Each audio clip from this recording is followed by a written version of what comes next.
Said no. Welcome to the smoke sessions. Hop on in. Wait. Hey, yo. I can't. Exclusive DJ beats.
Welcome to the smoke sessions, mother.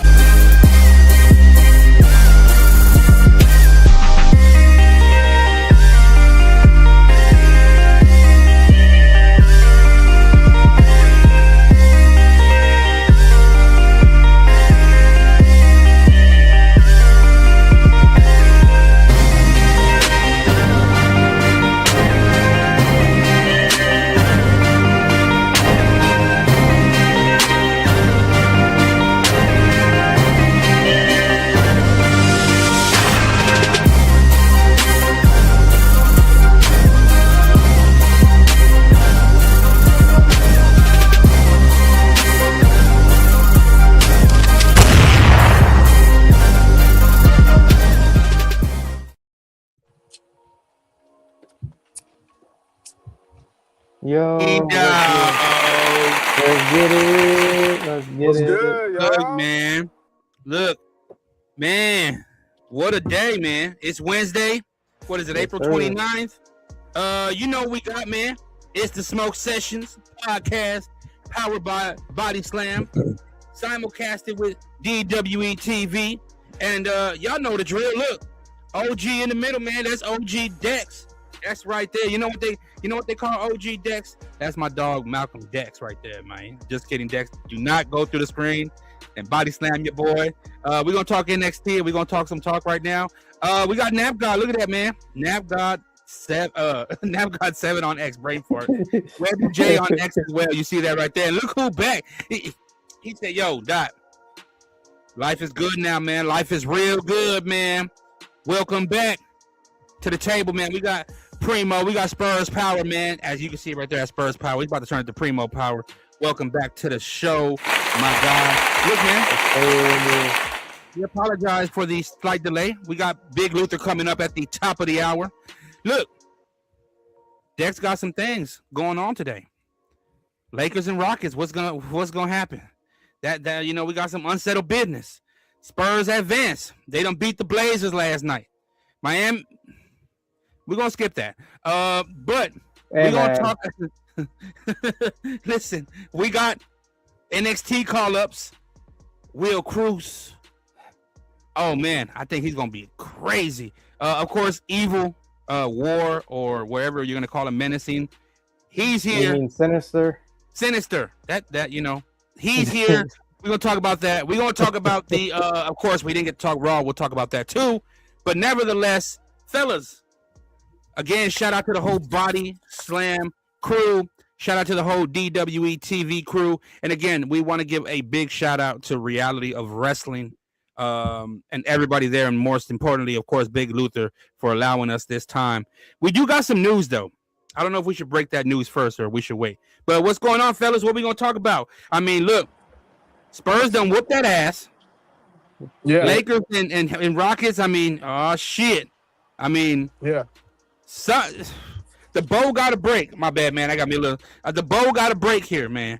We got a lot of things coming up, man. But look, before Luther come on, I know Dex ain't worried. Let me tell y'all, Dex is just, it is what it is, man.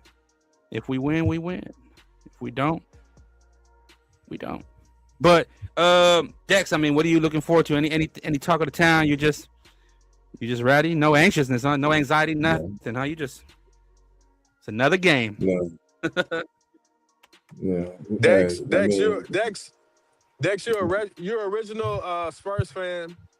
You're a true Spurs fan. How do you feel about this team advancing to the second round of the playoffs? Oh man. Oh shit! I don't care. It means nothing. We're gonna get the real from Dex. Oh man. Look, I mean, go ahead, my fault. Go ahead. y'all follow NBA way closer than I do. I'm But more of a college fan your man's is than on the coaching. team, brother. Your man's is on the team. Hey, like I explained it to these dudes, what was that, a couple weeks ago? Yeah. Hey, I wish him all the well, unless he's playing my team. And then I want him to score 40 and lose. It's just, He told You us that. gotta Dex. You gotta feel something about your man's winning. Your man's is winning. hey, he's already won a championship. That's awesome, and I celebrated that as a family thing. But It's a family thing.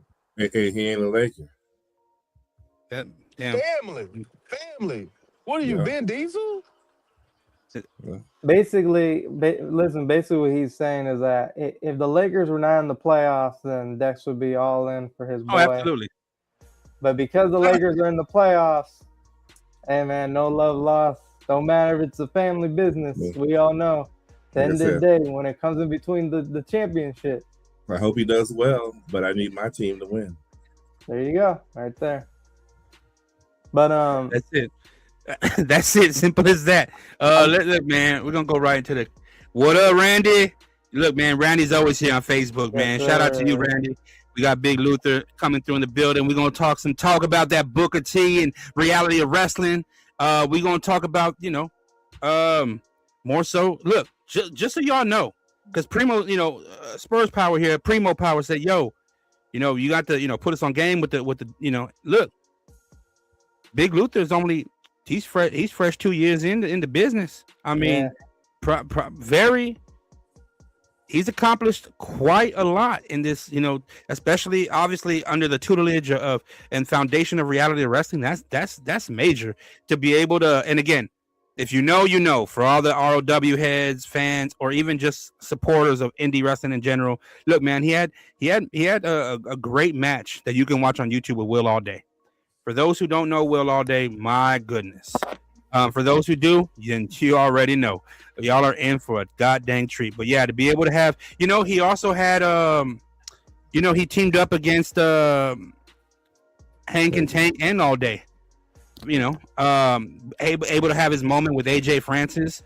That was another, powerful moment. But look. Don't forget, he also played football too. Straight out of Louisiana, man. Look, he's straight out of Louisiana. So when it comes to Louisiana, man, it's real in the field. Tough. Yeah, he's real in the built for field. the toughness. But go ahead, man. I do want to, because like we were talking about basketball. I do want to shout out, first of all, shout out to De'Aaron Fox, because like we had some good talks when it was going down and all the San Antonio. But listen, what he did, he went and he shut everybody up and helped the Spurs get past the Blazers. He told, "Hey Wemby, I got this, bro. It's my time. I'm here to do what you brought me here to do, and that is to win." That's what he did. He took over. He won that series. Shout out to Dylan Harper also. That kid is very, very special. He's definitely gonna get the star. You know what I mean, the starter notch probably next year when it comes to the whole thing eventually. But I do like the way they're doing right now. If not though, I mean he either becomes a really good trade piece for someone else, or there you go. But I think the way Go it's ahead. going right now, the Spurs are moving like a well-oiled machine. They got everything going for them. I know people on Twitter are clowning Keldon Johnson, but they don't really. If you watch Keldon Johnson, you don't pay attention much to the points right now. You pay attention to the defense that he's been playing, which he's been all over the place. This man All also over. rebounds the ball well for his size, and on top of that, you know, he's one of those bully type of players that, and even though the stat sheet doesn't pop out, doesn't matter. His impact is being shown on the other side of the ball, which, when it comes to the Spurs, that's really all they care about. They don't give a fuck about the stats. They don't care if you have 20, if you have 40. They just, as long as you win, that's the most important thing. That's the most Oh, important thing. The most You see, important thing. Go ahead, man. I gotta keep it clear with y'all. Like, a lot of people don't understand the criticism with De'Aaron Fox isn't with this game. It's with the Spurs fans want another championship. Okay. And Right. so people are saying, oh, we owe De'Aaron Fox an apology for, helping us. No. We don't owe De'Aaron Fox an apology until we get that ring. We don't owe him no apology. That apology is going to be all right. We're going to talk about that. It won't matter. hang on a minute. On that note, hold on. Oh, yeah, go ahead. Look, so on that note, Napster P, you've been doing a hell of a fucking job. Shout out to Dex. Shout out to P. Without y'all, this new vision does not prosper as far as what we're trying to implement with the professional wrestling side of things, guests and so forth. Without y'all, the foundation is weak. The chemistry lab obviously built the home, but y'all had to rebuild the foundation. So without that, we appreciate that very much. With that being said, ladies and gentlemen, we're going to bring somebody to the stage. We're going to welcome him into the smoke sessions. Again, this is powered by bodyslam.net and, of course, DWE TV. Listen, y'all, he's fresh 2 years, 2.5, whatever you want to say. The dude just won the Last Stand Rumble. A former ROW tag team champion. This dude, Big Lou, had his moment. AJ Francis. Look, he's in reality wrestling from Louisiana, where you got to grit and grind for yours. And we're going to hear his story right now. So, ladies and gentlemen, we're going to welcome to the Smoke Sessions, reality of wrestling's own, Big Luther, man. Welcome, Big Luther, to the show. Baby, Big Lou. Appreciate y'all. Oh, nah, we appreciate you, Big Lou. I know it's been a little, we're trying to get it together. I appreciate you reaching out originally, what it looked like. And it's like, you know what? Yeah. We definitely want to show out, man, shine and tell your story. Welcome to the Smoke Sessions. Look, we gonna just get right into it. For those who don't know who Big Luther is, those who don't know who he eliminated in that Last Stand Rumble. I mean, listen, y'all.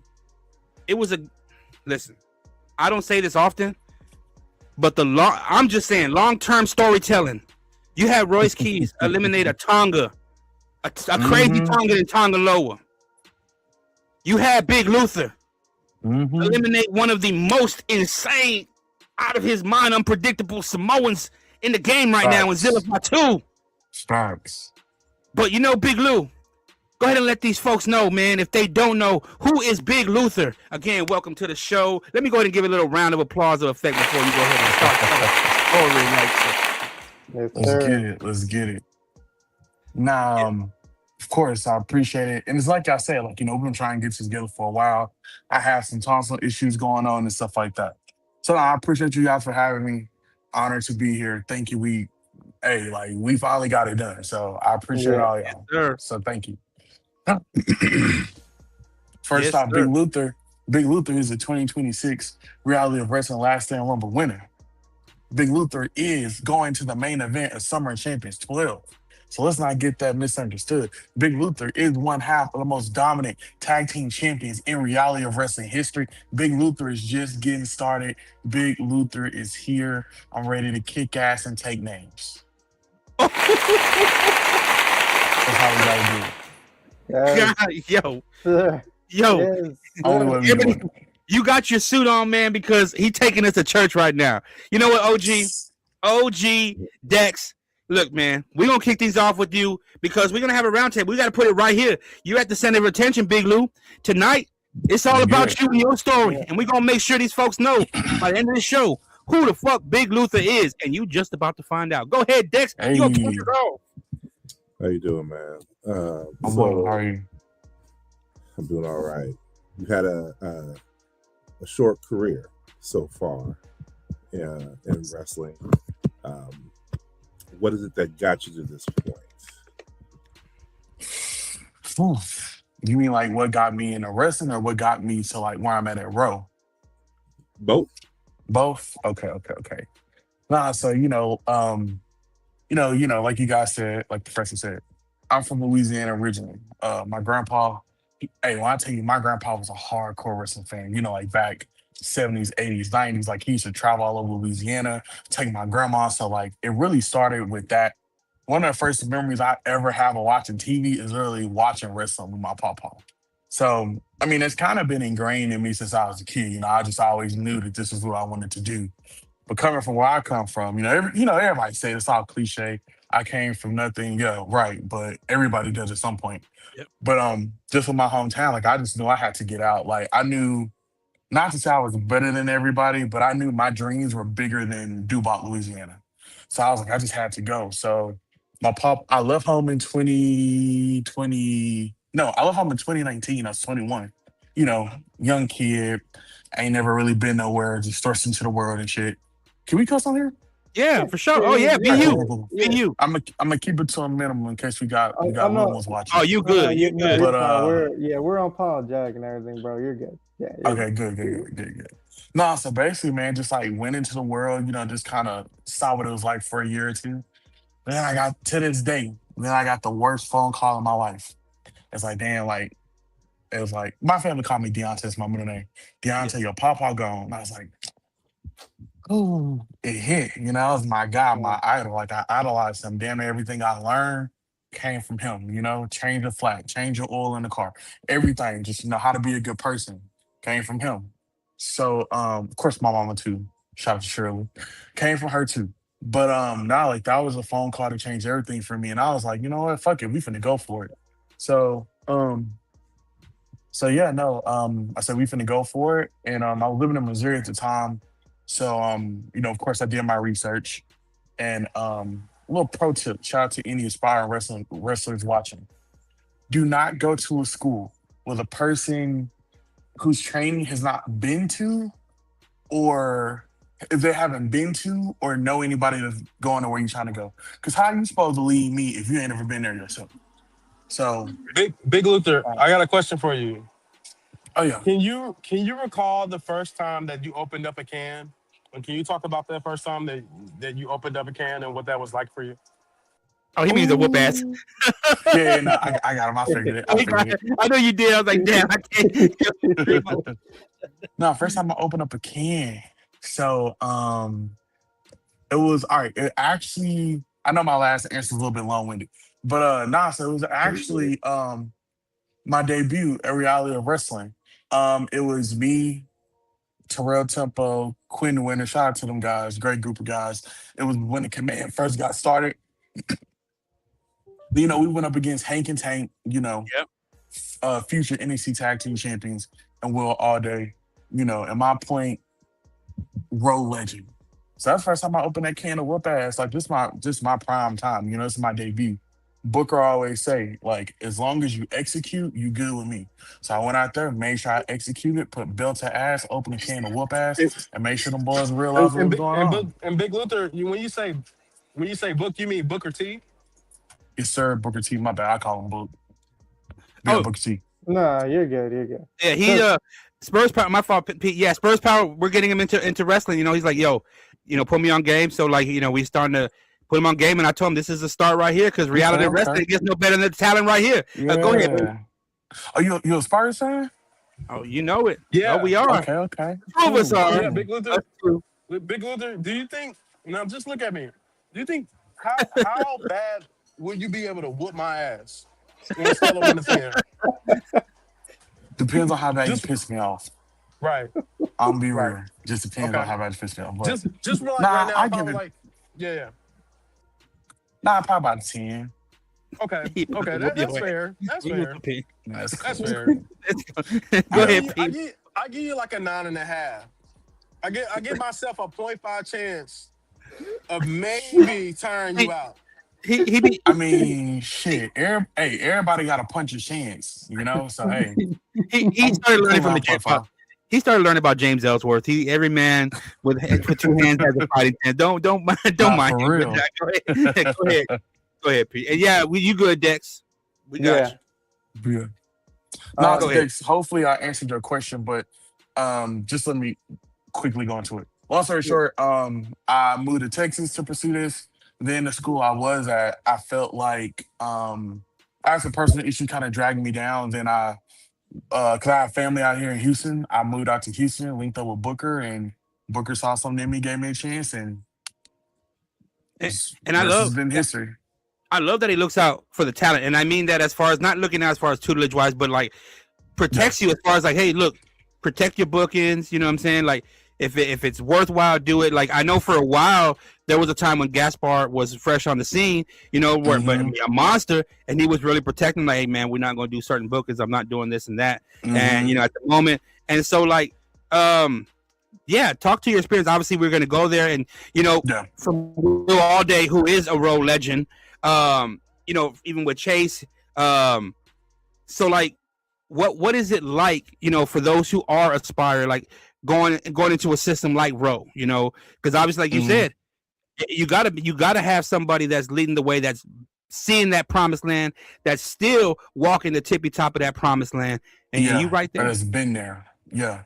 And like one of the things I really love about reality of wrestling is the thing is like Booker is not out here trying to wrestle.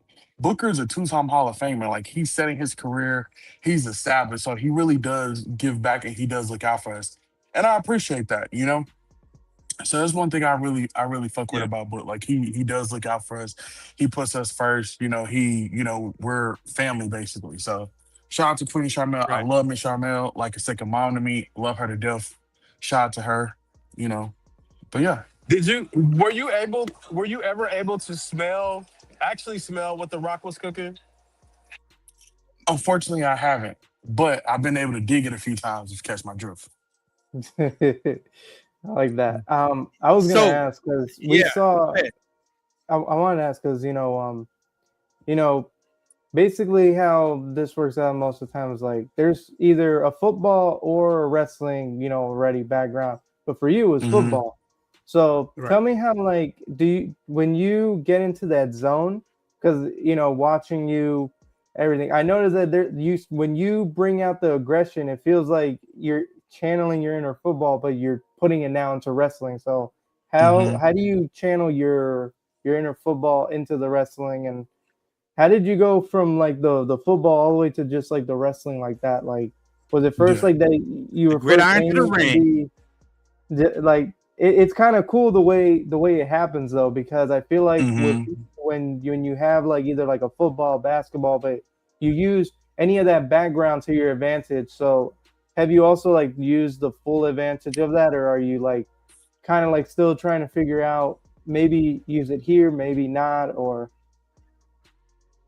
Well, like being completely honest, big fella. So like with that, okay, so yeah, of course I did play football like growing up, junior high, a little bit of high school, but like there was a certain point where I knew that like that wasn't what I wanted to do. And me, I'm not the kind of person where I'll ever cheat myself or cheat the game. So I ain't gonna lie, I did step away when I Amen. realized that okay, I want to do this wrestling shit. This is my dream. This is my passion. I want to get on it. I did step away from wrestling because, like I said, I don't want to just be out there taking up space and it can be somebody else, who wants it more, who's more deserving, they can Right. get it. So, but when it comes to that aggression, honestly, big fella, it's really just like all the shit that I've been through, like if I'm having a bad week, like, bro, I don't know if I watch football, but like the past year, bro, my team, the Saints, we've been dumpster juice. So I ain't gonna lie, I be laying it in a little bit stiff. I gotta exercise on demons. But nah, big fella, like Yeah, yeah. I just use the frustration for my everyday life. Like I don't go overboard with it, but I just, kick ass. I let Big Luther take over and he do what he do.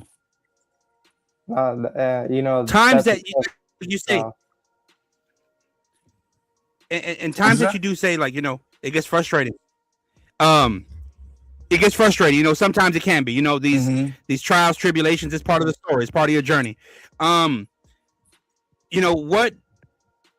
And it's not even just book. The trainers, from even the talent, like, Yeah. when you are having those kind of days, what kind of advice, is it given from, what I mean, like, talent wise or so forth, when they see that from you, because at the end of the day, Row is a family. You can just see that it's organized as a family. Most definitely. Family works. Oh I yeah. mean, it's just family oriented. So I mean, Yeah. But see, for me personally, like, I'm more so composed. So like when I come to row, I don't like unless because I have some really good friends there. Like unless you my close circle and I tell you what's going on, a lot of people don't know. And that's a part of the acting. Like it's like they say, you go to your regular job, like leave that shit at the door. So even when I come into wrestling, for the most part, I come to right. row, whether it's training or for a show, I leave it at the door, but to an extent. I leave it where like I'm not gonna have any excess. I'm not gonna bring it to where like it'll like mess me up in a ring or it'll like mess up my focus, you know? So like yeah. I'll keep it with me and stuff like that, and I'll use it when I need to in a ring. But as far as that, man, like I'll never just like, walk in with like I never walk in and mean mug nobody or just like get the fuck out. Like, no, I'm professional. I never do that. No, and that's what's up. Like just like watching how everybody, the respect level and everything, it makes sense. Like I like the way everyone carries themselves, and you can feel Hmm. that Booker T is heavily involved with this because how he, talks like when, you have to, if you want success, you have to first, get the respect of the locker room. You have to, Hmm. Hell you have yeah. to do maybe other things that, you probably don't want to do. But I like the way how Facts. Booker T has been progressing with this. But man, I'm not gonna lie, when you and Zillow were going back and forth with each other, that was insane. Like that was really eye opening because you know it's funny because you're a big guy, but you have speed, power, but at the same time you're actually very athletic. You're more athletic than what people like, like I feel like you are like just like because obviously you've had a short career, but I feel like the sky is the limit. Like like I said, and like we're just seeing like now I don't like have you figured out like probably like hey maybe I got another notch also when it comes to like um, you know, I guess with all the advices you're getting, but even with the promos, like does that also go into the promos or is it sometimes at the moment just focusing on okay, like maybe the wrestling side of just being, in the ring and everything, or do you also Hmm. like put it to work also with the promos? No, so like I do put it to work when I have the opportunity to. And that's another thing, like how you said, like, do I feel like I have another notch? Hell yeah. I'm I'm praying that Booker just lets me loose. Cause it's like you said, like I'm an athlete, like don't get me wrong. I'm not saying this to anybody, oh, just because you're an athlete, it's easier. Hell no. Out of all the sports I've ever played, wrestling by far is the hardest. Like it's a lot of shit moving at once. You have to think, you have to react, you have to perceive of this person, if something gets screwed up or if they get hurt, how can we cover it up? So it's a lot of shit. But back to your original question, like, no, and I want to apply that to promos. That's why like I'm glad that like the command that's done, that's over with. Finito, Buddy tried to get me out of there. Bro, you just went on this run. You tried to eliminate me, and I get it. At the end of the day, can only be one last time Roman winner. But I'm thinking we finna team up. We finna run through them all. This is gonna be me and Tempo at the end. But he tried Yeah, to get me up out of there, and I got his ass up out of there. But that's the history. Like I said, the command done and over with. Now that I'm on my own, I gotta walk it like I talk it. So right. hey, we just like Booker say, the only luck you're gonna have is preparation. So I'm prepared and I'm ready to rock. No, that like, see, that's what's Hey up. yo, I feel like, before Dex, what'd you say? Oh, did Dex have a question? yeah, before No, Dex rolls no, go in ahead. Too. or UP, look, This is how I'm feeling. what was it Can I like? tell y'all how I'm What was feeling? it like when you got? What was it like when you got the announcement that you were gonna be going solo? When you I got was word you was ready. gonna be running solo, what was it like? And I was ready. I was ready because, like, don't get me wrong, but shit, like, I wasn't born to be a sidekick. I'm 6'4", 355 pounds. Like, I'm not built for no sidekick. Like, I'm Yeah, not built to stand in the background. I'm built for the spotlight. I'm built for the center. I'm built for the attention. And shit. Like, the fans know it, Booker know it, and hey, I've been putting in the hard work and I'm ready for this shit. So yeah. Now it's cool, it's amazing. At first I was like, but I right. had to realize, like, you can't pray for something to happen. Then when it happened, then you don't want it. I prayed for this moment. I worked my ass off for this moment.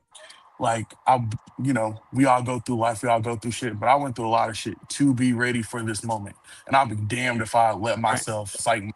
I'll be damned if I But that psych myself out but that for doesn't this mean opportunity. Big So nah, Big I'm Luther, ready. and I don't mean no disrespect, but that doesn't mean that you can challenge someone like I Primo can't hear the nothing. Amigo. Um, sorry, hold Oh, you can't hear him. Hold on, real quick. Uh, All right, hold on, real quick. mute. Hold on. Go ahead, P and Dex. I don't know if y'all. Yeah. Well, You I was you gonna gotta say, refresh and relog. can y'all hear me? I was gonna Like, say, Big Luther, you going through a lot of things, and I'm going through a You lot of gotta things myself. relog because it's kind of lagging. Uh, we'll talk. We'll talk. all right. In the meantime, let me do this. So, all right. So we can. Yeah, you're gonna have to fix your mic, Primo. But yeah, like we were Sorry talking about about. that. We're having technical difficulties, ladies and gentlemen. Sorry about that. Go ahead, Yeah. Dex and Pete. My fault. Go ahead. No, Yeah. what I was gonna say was like, because he's, a rising star, still fresh and everything. Like I feel like he's actually like more up to speed, and I think more young stars or young wrestling people should actually listen to what he says when it comes to it, because he's giving great information that a lot of other people probably, like, like you were saying, like, don't follow people that don't really have experience, because if you think that they're going to lead you to this area, but at the same time, if you feel that, like you said, you felt that, obviously the tag team was cool and everything, but the singles run, you felt like, Mm-hmm. that you're ready for the singles run, and you're showing it. Mm-hmm. You showed it. You just won the Rumble, so that was insane to watch also. But like, I feel like more and Appreciate it. more people, like, you also have like, hey, like that patience thing where, like, yeah, you want to be let loose, but you understand I got to be patient, because down the line it's something better versus just like pushing myself to somewhere that I won't know where I'm going.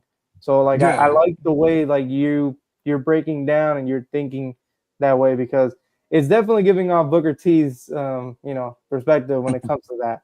I know it sucks because obviously the patience game, but like Booker T says a lot. With patience, that's a virtue of it. Eventually, you Yeah. blossom. Yeah, no, most definitely. Cause like what I try to remind myself is like it's a marathon, not a sprint. And while I'm going my pace, while I was doing my thing, learning and coming up and stuff like that, I've had friends go on to like win championships. You mentioned Gaspar Hernandez, good friend of mine. Hopefully, we can lock up in the ring. He had his 2 title runs. My thing is like, of course, like you, my people, I'm gonna support you. It's a marathon and sprint. And when it's my people's time to like get they shine and get they praise or like show the world what they can do, I'm gonna be right there. I'm gonna be one of the first people when you come through the back.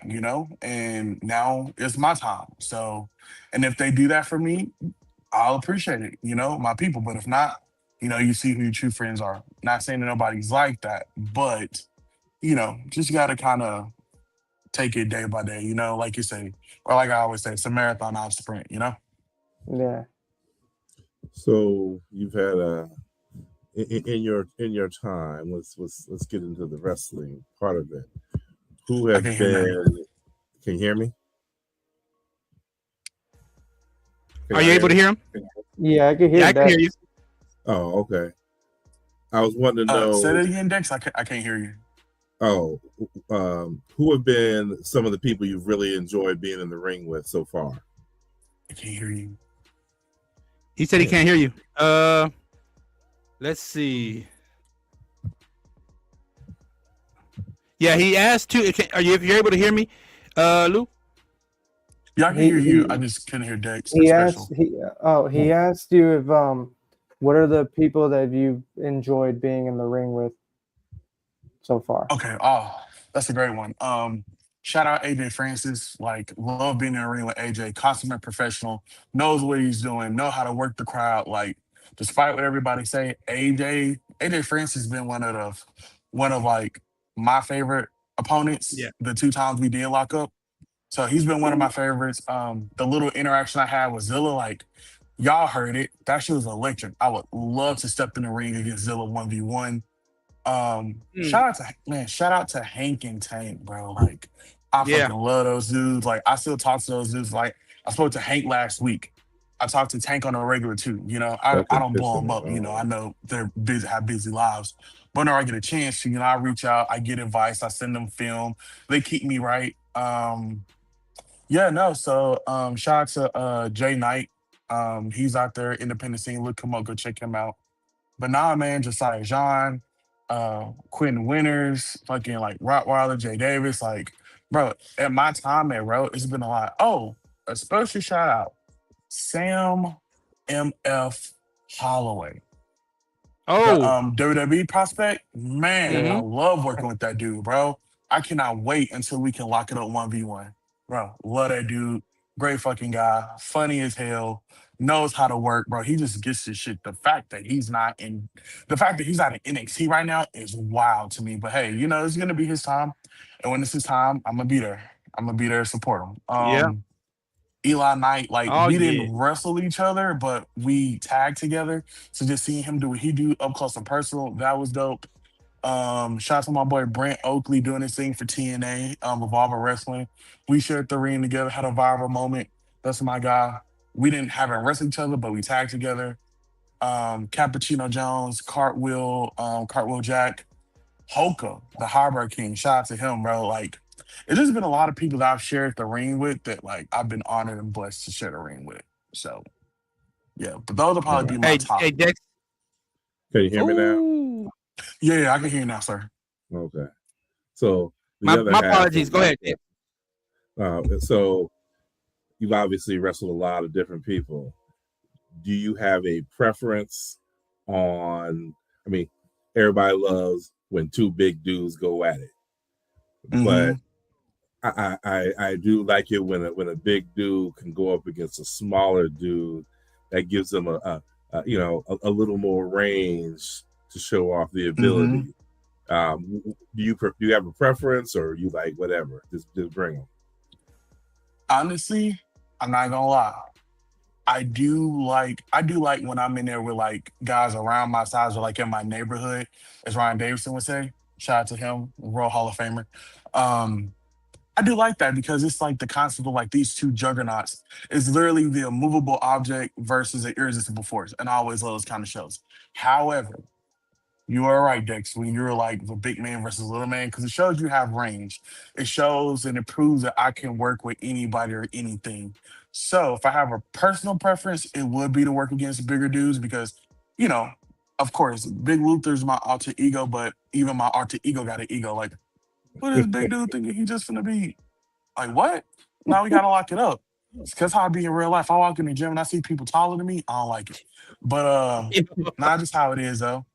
Cause I already know how I be Right. thinking. I'm like, man, I'd be like, can't nobody in here whoop me. So imagine a person who's taller than me, he thinking that same thing. So now I gotta show you. Oh, you think you can whoop me? Let's go. But He said, nah, just to answer your question, I do prefer the Juggernaut matchups, like the Sam Holloway, the EJ Ndoku's, the AJ Francis's of the world. Well, not of the world, because they're one of one, obviously. But I do prefer that. But as far as showing what I can do, I do like the David versus Goliath matchup. Except in this time, David ain't the winner though. You know, Oh in that no, Goliath, he sidestepped the stone. He out of there. He coming for the throne. He coming for that throne. Nah, for real. So you said you still spoke with Hank and Tank, even just because again, regardless of what people want to say, even if they're in the system or not, they're still fresh out too. I mean, it's not like they've been in there a decade. Mm-hmm. Sports, same thing.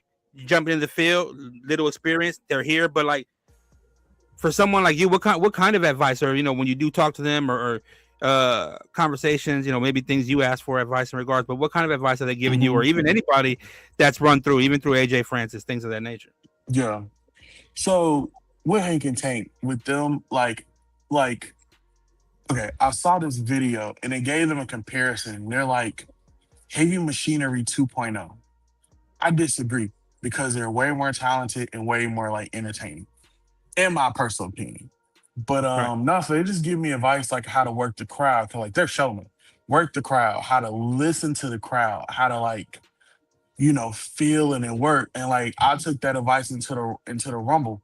Cause like I could have rushed that moment I had with Zilla, but it wouldn't have meant as much. Like Booker always told us, make sure you make your moments because that is what people remember. People who were there that night and the people who watched, they're gonna remember that moment when me and Zilla stood up, we had to face off. Right. We fucking Hogan Austin it. We let the crowd get into it. We let the crowd get into it. Because if I had arrested, it would have been no room for the crowd to be like Luther Zilla, And that's the Yeah. thing about like not taking that moment away from the crowd, because like like you want to give people something to remember. You want to give something. You want to give people things to talk about. So yeah, no, they just told me to like stay in a moment, listen to the crowd, learn how to work, stuff like that. Cause like they're big dudes too.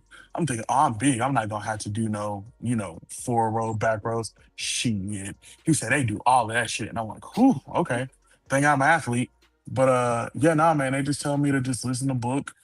Of course, 2-time Hall of Famer, listen to book, listen to the crowd, just learn how to work. Yeah, and And so even from AJ, it's about the same. I didn't mean cut you off, yeah, sorry. no, But you from good, no, you AJ, good. it's about the same thing. Yeah. Yeah, AJ can work a fucking crowd. Like he can work Oh a crowd. yeah, So man, shout out to AJ. Really big mentor, really big mentor, really big personality. Like love that dude. Dex is a fan. He's always been a heel guy. Dex, between us and we love the fact that he's been here for every WrestleMania, been able to see, and never changed. Been the heel guy. For Mhm. I you, don't think I've right ever now, liked it. right now, I was like, man, I was hoping he talks some more shit or something to me, because I know sometimes be like, oh, we get in the other side of Lou, but at the end of the day, people don't see it. Look, Lou, he's humble. Hey, look, right here, giving us his story, unfiltered, uncensored, humble as can be. But when you get in that ring, it's a flip of a fucking switch. When you get into the Oh yeah. school, when you get into the gym in general, it's Oh, K Dot. Oh boy. Yeah. Yeah, I think he froze. He in the Matrix. Yeah.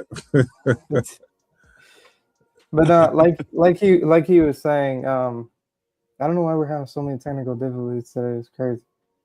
But like he was saying, it's just something that like a lot of people, because like you said, when it comes to like even like the WWE, TNA, all that stuff, like I think more and more people should definitely like branch out. Like this is why like I like we like bringing people on this show to do like to explain their story and everything, but to give opportunities because like you're a young rising star, eventually you'll like I mean I already see you winning the championship, to be honest. I just like I love the heel persona. I love the mean and everything. So like that like when I saw that I was like, oh yeah, no, this kid has big time potential right here. So it Mhm. was just very like fun and interesting also. But like like he was saying, you're humble. At the same time, you don't ever forget where you're from. You stay to where you were, the roots. But it's just been like all like, listening into your story and everything, even like reading about it and everything. It's just been very like cool to see. Obviously, talking with you too has been cool to see. So, but yeah, Dex is a big heel fan. I like heels too, but I Yeah. sometimes you'll rotate to faces. But if you like a main heel, oh, this man right here, Dex, oh, he is number one. He If is number you're one. a heel and you go face, I You ain't out got of no there, huh? time for you. But I think it's only like, been a couple of dudes that I've ridden with who have been faces, but who are yeah, heels now face. But since yeah. Nat brought it up and said he sees future champion, uh, have you thought about that first promo after your first singles championship? Ooh, man, have I thought about it? Man, see, here's the thing though, and it's something that a lot of people don't know. So this is an exclusive. It's an exclusive for y'all. So, I was a church boy, so I would get up and I would pray in front of my church, like 150 to 200 every Sunday. So a lot of people don't know, when it comes to promos and stuff like that. And then obviously I've been working with AJ Francis, one of the best promoters in the game.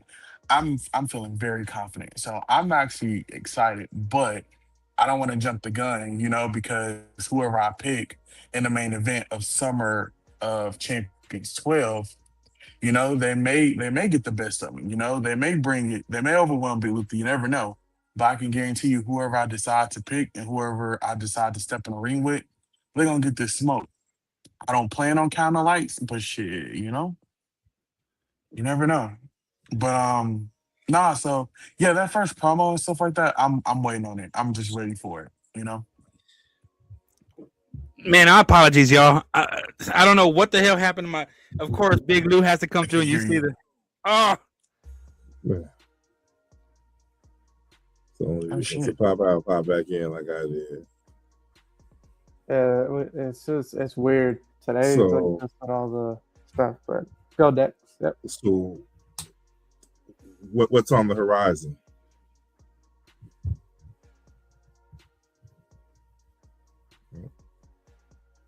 Oh No. man, did he? Oh, there. Did it freeze? Oh no, there you go. There you go. All right. So what do you have coming up on the horizon? I'm lagging like a mofo. I ain't even gonna lie to you. I don't even know if I can hear me or not. We can hear you now. Yeah, we can hear you. We can hear you. Okay. Yeah, no. Yeah, so May night, power shift. Y'all gotta tap in, stay tuned. Your boy will be in action. I may or may not be making my decision. We'll see how I go. I got Nico Vance, NXT superstar, current reality of wrestling world heavyweight champion. We also got EK Prosper, you know? So also another great dynamic NXT talent, somebody that I've been friends with, I've gotten to know. So, it's gonna be live. So stick around for Power Shift. May 9th. We also got Road Glory later this month. Y'all tap in. mic check. For Yeah, you're sure. good. Yeah, I can hear you, K Dot. I can hear you. My apologies, Big Lou. This is we don't ever go through No, you issues good, you like this, good. from at all. When we had our guests. I think playback we used to do this, but never with this. I was Yeah. like, what the fuck going on, man? My fault. Okay. Oh man, we wild when it goes to the playback days, Oh, though. man, we're not Okay. let's we're gonna get and we don't want to take too much of your time. We appreciate it because hey man, look like he's a real you see him right there in the workout, right? Yeah. Hey man, this man is committed. That's how you know. That's how you know big time, big time. Only the big timers are committed like he is, nonstop. Yeah. Oh yeah. Okay, just so we make sure. And I'm is it a black screen? Oh Yeah. yeah, it is, yeah. Okay. I was just making sure. I thought it was my computer again. I was about to close out. No. Oh man.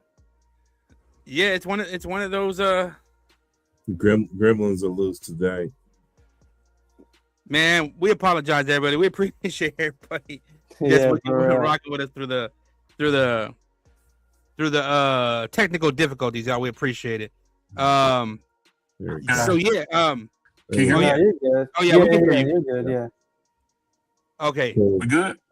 we Yeah, good? we good. You can hear me? Yeah, I can hear you. Could you hear me, Lou? I can't hear you, Davis. Damn. Oh my god. Can you hear me now? Can you hear me? Can y'all hear me? I can hear you. Yeah, Hear we you. can hear you. you. So we talking hoops or what we doing? Can y'all hear me? But y'all can't hear me though. can you hear me? I can hear you. Can Yeah, I you hear can't me? hear nothing. Oh my god. Can you hear nothing? All right. Okay. Hold on. Okay, so So Luther may need to close out and come back in, right? yeah.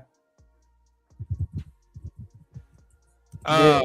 Can you hear Mike check? Mike, he can't. Can somebody tell me what he said? I can't hear nothing. Oh, can you can hear me? I can read your lips, but I can hear you. Can you hear me? You can't hear Close me? out. You got close out. Hold on. X out and come back in. X out and then come back in. Okay, got you. All right, I'm Excellent. finna close it out and come back in there. Yeah. There you go. Man, see, that's a game we gotta do. Yo, guess what we saying right here? You know what I'm saying? Like, yo, 3 words, something. Either read that or I put something in the little chat over here. Yo, Book, please don't judge us on this. I know Reality Wrestling. Look, shout out to y'all. We appreciate this. Yeah. This is not how we run. We promise. If we do another makeup run, I promise it's not like this. It was just like, yo, look at Spurs Power, Big Luther versus Primo. Yo, he will get decimated. So look, y'all. He said we're gonna talk hoops. He couldn't hear nobody. We got people who offended 2 guests. He said, we got Noah is about to get napped, and now Luther there you about go. to get pregnant. Hey, How how about about everybody now? Strong All right. shot. Oh, Man. there it is. Oh yeah. Hey Yeah, man, don't We're want us to gonna be talk great. hoops now. It's like, hey man, yeah, we could talk hoops. That's if we were done with the wrestling part of the pod. Oh yeah. No, Wait. Okay. I did have one question. Well, Yes, sir. and we appreciate the time. We're gonna have them shoot from the hip, or we can just call it straight from the hip. We're gonna just give you five quick questions. 5 quick questions. All right. I'm gonna let the fellas too. They'll think of their question, and then we'll come. But I guess the first Yes, sir. question I want to say is, what is a pet peeve of Big Luther, whether it's inside or outside the ring? It does not even matter. Pet peeve outside the ring. I hate when I'm talking to somebody, and I'm trying to figure out how I can put this. Don't get me wrong, like, just shout out to my fans. I love it. Come up, talk to me. I'm just old school. Like, my grandparents, my parents raised me. I was raised on, excuse me, sir. Excuse me, ma'am. Yes, ma'am. No, ma'am. So, like, not even talking about fans, just people in general. I hate, like, if I'm, like, having a conversation, somebody just, like, come and interject in my conversation. Ooh, that draws me up a wall. I hate that. I thought so. I hate that so much. I just know it. I knew it. I don't know why I knew it. And I was like, look, I'm going to ask this question because I guarantee we're going to go through it through this stream. And we did earlier. I will have to talk to you about it off the screen. But Gotcha. who's up next? Who wants to give him the straight from the hip, man? It don't matter. Do you want to do it? Okay, I'll go. What is Big Luther's most, like, what's a fear that Big Luther has that no one else? Ooh. Man, bro, when I tell you I hate planes, I'm scared of heights. I don't do heights. So people are like, how you gonna expect to, like, get to bookings and all this stuff? Man, listen, if my 4 wheels can crank up and go, we drive them. I don't care. Now, listen, it's overseas, and it's crazy because, like, I just don't mess with water. Heights over water, I ain't messing with it. So I guess I would rather get in a plane versus a boat, because I've seen too many movies when it comes to boats, and, like, I know Yeah. people who like they've been on cruises at nighttime. They'll walk outside their room and you can't see. I ain't with all that. No, That's I me. ain't with all that. I see what's going on YouTube with these cruise ships and all that stuff. I ain't with it. I'm I trying see to what they tell do. you. I ain't with it. Go I ahead, Nick. agree with you. I Cause like tried. how do you Necessary. flip a Carnival cruise ship? Like you can't be yanking that motherfucker that hard right to turn this big motherfucker over. Like what are you doing to flip over this cruise ship? So no, I'm Not cool on doing all your that. job. That's not doing your job. For like, what is we doing? Hell nah. Nope. Go ahead, Nick. My fault. Now I and you a Louisiana dude. I got a homeboy from Louisiana who got me started on boudin. Unbelievable, mind you. If you never had some, get some, but you gotta make sure it comes from Louisiana. For us Midwesterners and things, you'll see it in the store. Scratch that. Don't get it. Insane. Have it shipped.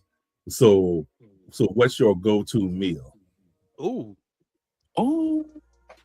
I got a couple of them. All right, so like I'm actually going home for Mother's Day, right? And I told my mom, I said, Mama, when I get here, because my mom can cook. And I really don't get to go home often. So I said, Mama, I need some fried catfish. I don't want to shit the bones in it. I'm just trying to go to work. So I need catfish fillets. I need some hush puppies. I need some I don't do coleslaw. I need some mac and cheese. I need some baked beans. But that's really my go-to. But also like, soul food Sundays, hot water cornbread. I need some turkey necks.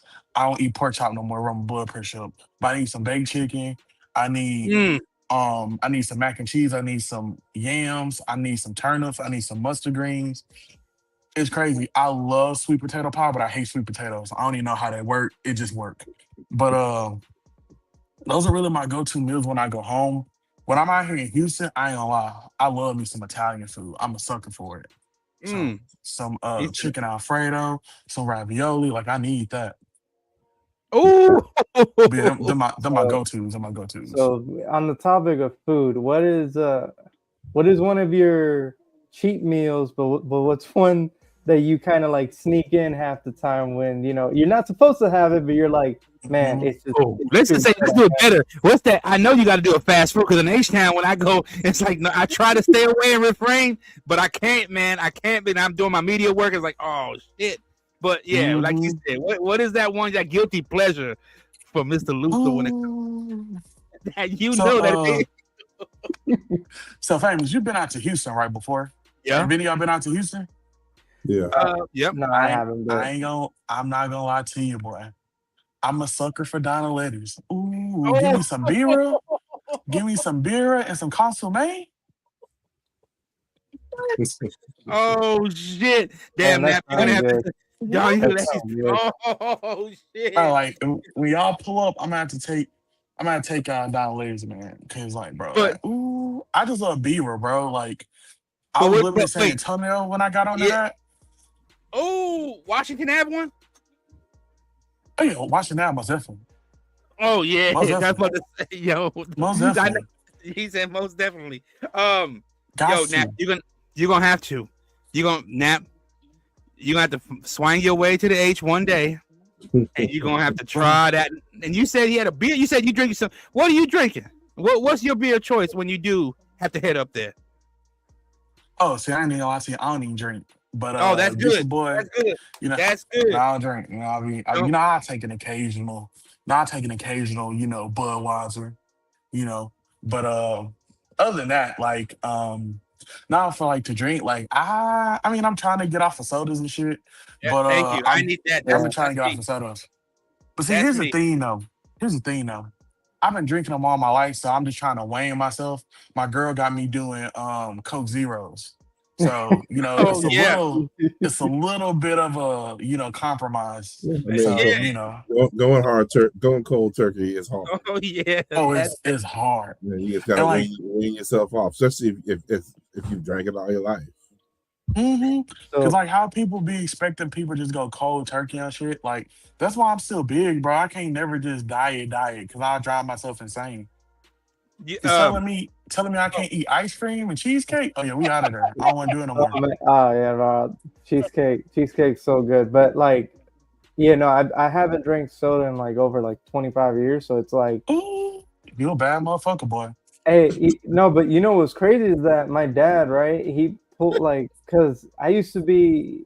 Well, it's funny. Cause no, wait, no, I finally broke it because this man had me do a challenge that I had to drink. I had to drink a Pepsi. I was like, oh my god, I had to chug it, and like, but what my dad did was he got a Pepsi and he warmed it up, and then Ooh, and then he showed me what was inside of it after he warmed it up. After that yeah. day, I was like, nah, never basically, drinking it again. basically, he was a school bus driver and he was dropping kids off at the pool nightly. His stomach don't be taking it sometimes. His stomach was beating like the A&T drum line, like Nick Allen was out there front of the Man. drum line. But now let's talk hoops then, because we don't Yeah. want to take too much of your time. We see you working. No, no, You you see you good, you Spurs good. fan? What'd you say? You a Spurs fan? I used to be. So y'all Wait, did my boy wrong. who? Kawhi. There we go. I told you. There we I go. told you. There we go. Emo, Cause come there we back, go. man. Cause I used to, hey, I was a Spurs fan. I was, hey, like my very rude, just rudeness. Um, nah, but like, that just threw me off. Sorry, but I Yeah, like you for good. real. The very first jersey I ever got was a Tim Duncan jersey. Like I didn't start watching basketball, like watching until like 2007. And I was like, okay, these boys pretty nice. And then I became a fan of everybody else, and I went back and did research. But nah, man, like I was a Spurs fan. Like I followed Kawhi like when he was at San Diego State, and I was like, man, that's my guy. Like Kawhi's been my favorite player since 2011. I always knew what he could be. But yeah, no, I mean, y'all messed over my boy. And I ain't gonna lie to you, this why I tell all Spurs fans. Cause bro, I used to be in San Antonio rocking Clippers gear, and people would give me so many looks. I'm Hey, like, you ain't gonna come do nothing, so I ain't worried about that. hey, But nah, bro, I always tell people, I feel like the reason why Spurs fans were like just like kind of dogging and trashing Kawhi, if he hadn't went to Toronto and lost, y'all would have never made a big deal about it. But the fact that he went to Toronto and won and dipped, that's why y'all hot, bro. I'm telling you, I already see it. Yo. Who's your team then? Who you running with right now? Just an NBA fan, or Oh, you got a team that you rocking with? Houston? no. Oh no, I know I got the shirt on. I got it on clearance. That's why I got it. But I'm a player. I'm a player. Hey, Mellow Corn. I know who Yep. that is. My guy. Appreciate it. Hopefully front row tickets. But nah, so honestly, I'm a player kind of person. Kawhi my favorite player. So wherever Kawhi go, I'm going. When he went to Toronto, I was rooting for Toronto. He in LA, I'm rooting for the Clippers. So hey, But I I, am a fan of basketball. And if we have any women in the chat, please go do your research. Cause all this stuff talking about we didn't know who Clay was until he got with Megan. Bro, that shit has been pissing me off all day. Little sidebar, but Okay. By the way, because speaking of like the with basketball, is there one thing that you hate that you see that in basketball like nowadays that from watching from back then to now? Because like there's some things like like that we also complain. Like I complain like now like in my opinion too many big guys are shooting way too many threes instead of just banging down low. mm-hmm. Mm-hmm. You know, Exactly. just like getting those. Obviously, guys want to protect their bodies more and all that, but Yeah. back then to get like the actual points and I sometimes like when I'm watching, because I'm a Heat fan, but when I'm watching even like Wemby, Okay. I'm like saying I need them to like he needs to get in the paint. He's too big to just be shooting threes the whole time. Like he needs to be getting down there and like banging, with other here guys we go. and ball. Here we I go. see what you mean, and you're not completely wrong. However, all right, I don't know if y'all remember Giannis when he first came in the league, he was Yeah, skin and bones. yeah, Now let's just say Wemby bulk up like how Giannis did. Okay, yeah, get your 7'4" ass in the paint. But right now, like, imagine him trying to bang with Joel. Bang is crazy. No Diddy. Imagine Wemby trying to go in a post against I Embiid. told Bro, you. I Embiid, told you. Embiid gonna send him to the third row. Put that shoulder in, he out of there. So for when Wemby bulks up and get like stout, then okay, yeah. But with his lean and slender frame, yeah, go to the mid range, go to the three.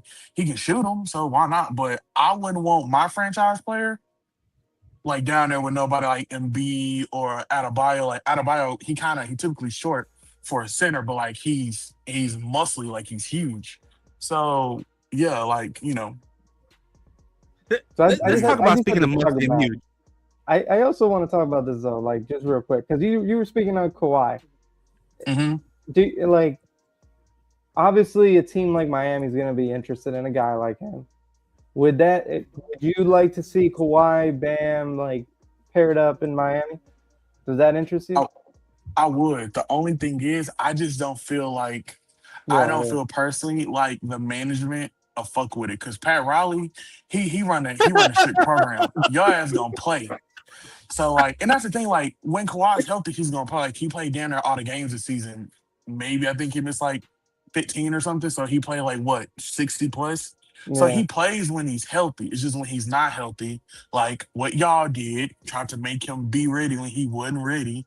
I just don't feel like that'll like clash because like a lot of the old heads when it comes to the NBA, they don't like that load management shit. And but for me, to me, it works because literally he was low managed in Toronto and when he got the chip. So, so like it does work. But no, but to answer your point, now I would love to see him with Bam. I got a question for y'all though. I got a question, if that's cool. Yeah, no, Yeah, you're I cool. mean, Is Yeah, anytime. is Bam's is his 83, is that fraudulent or what? yeah. Hey Yes. man, no. I don't care. I don't Yes. care. My No. boy Yes. said 83, 83, huh? 83. Hey, bro, it don't matter. It don't matter. My 83, boy said 43, 83 is 83. Okay, I feel that. 83, I 83 feel is that.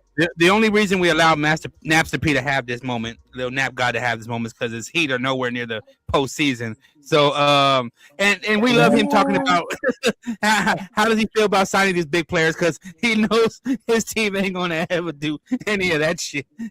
He has a better chance of Kawhi signing a supermax with the Lakers and LeBron having a three-peat.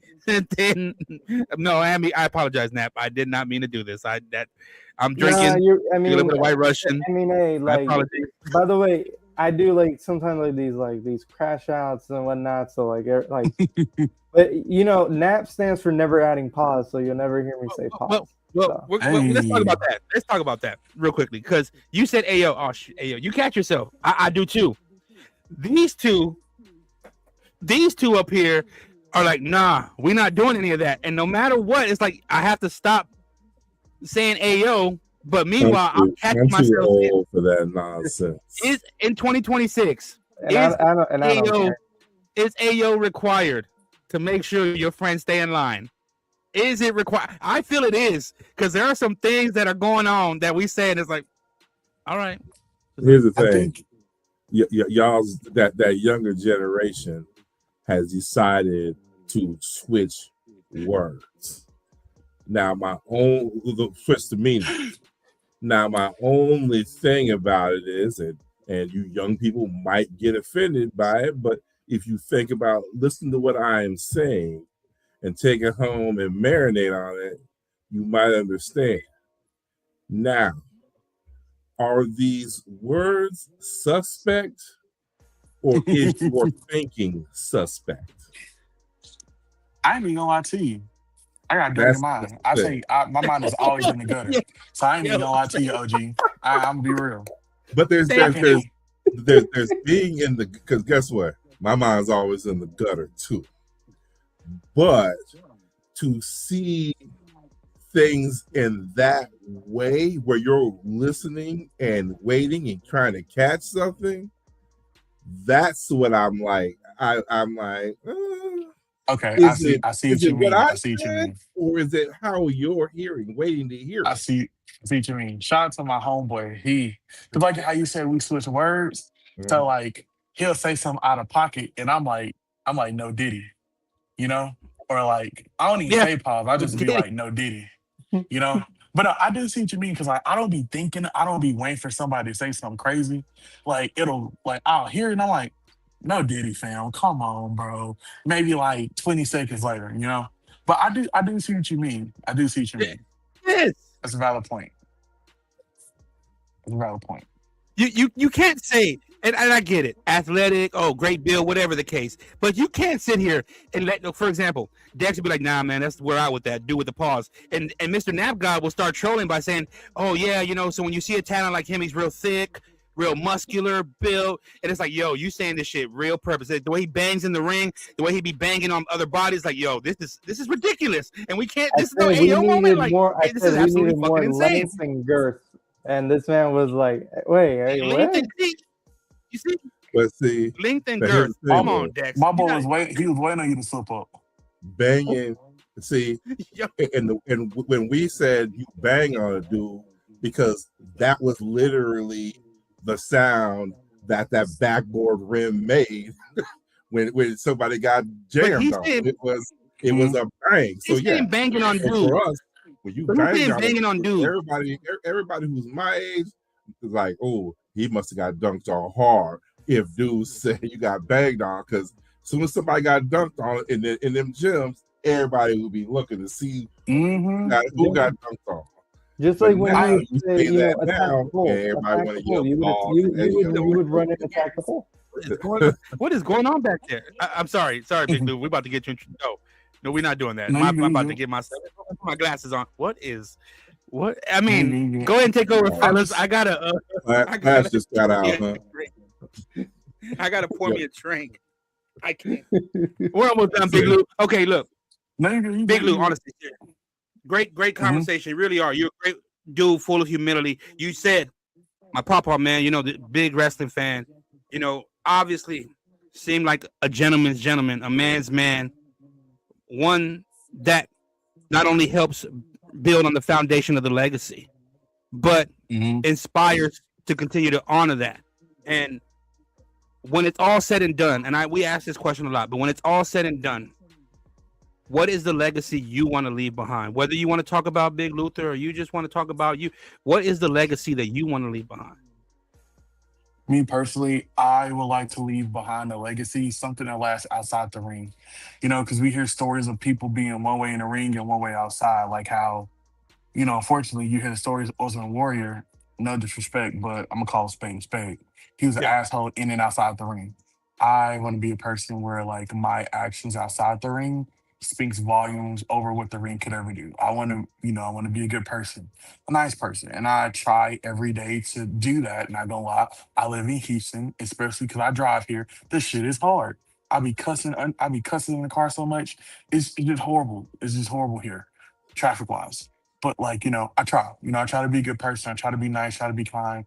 I always try to lend a helping hand, you know, because you never know when you may be the person who needs that helping hand. So I just try to treat people how I would want people to treat my daughter if she ever was in that situation, because I do have a little girl.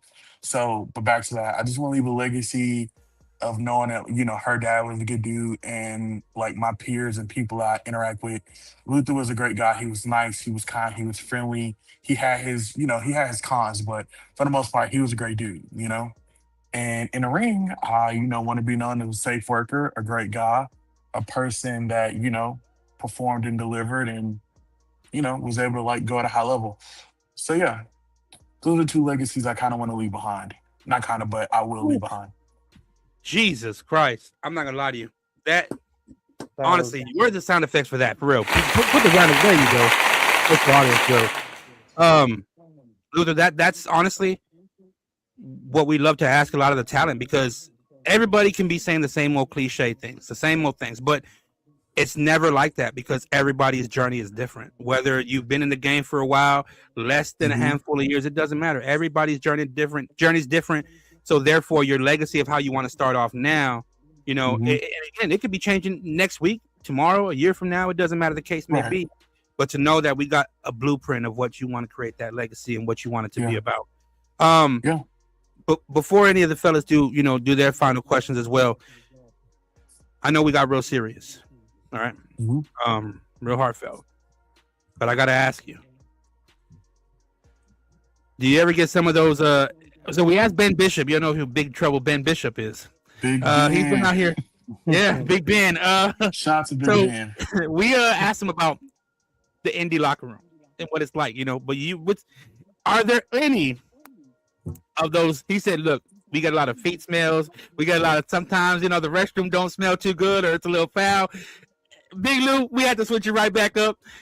Have you ever experienced any of that in the locker room? We're like, "Ooh, what is?"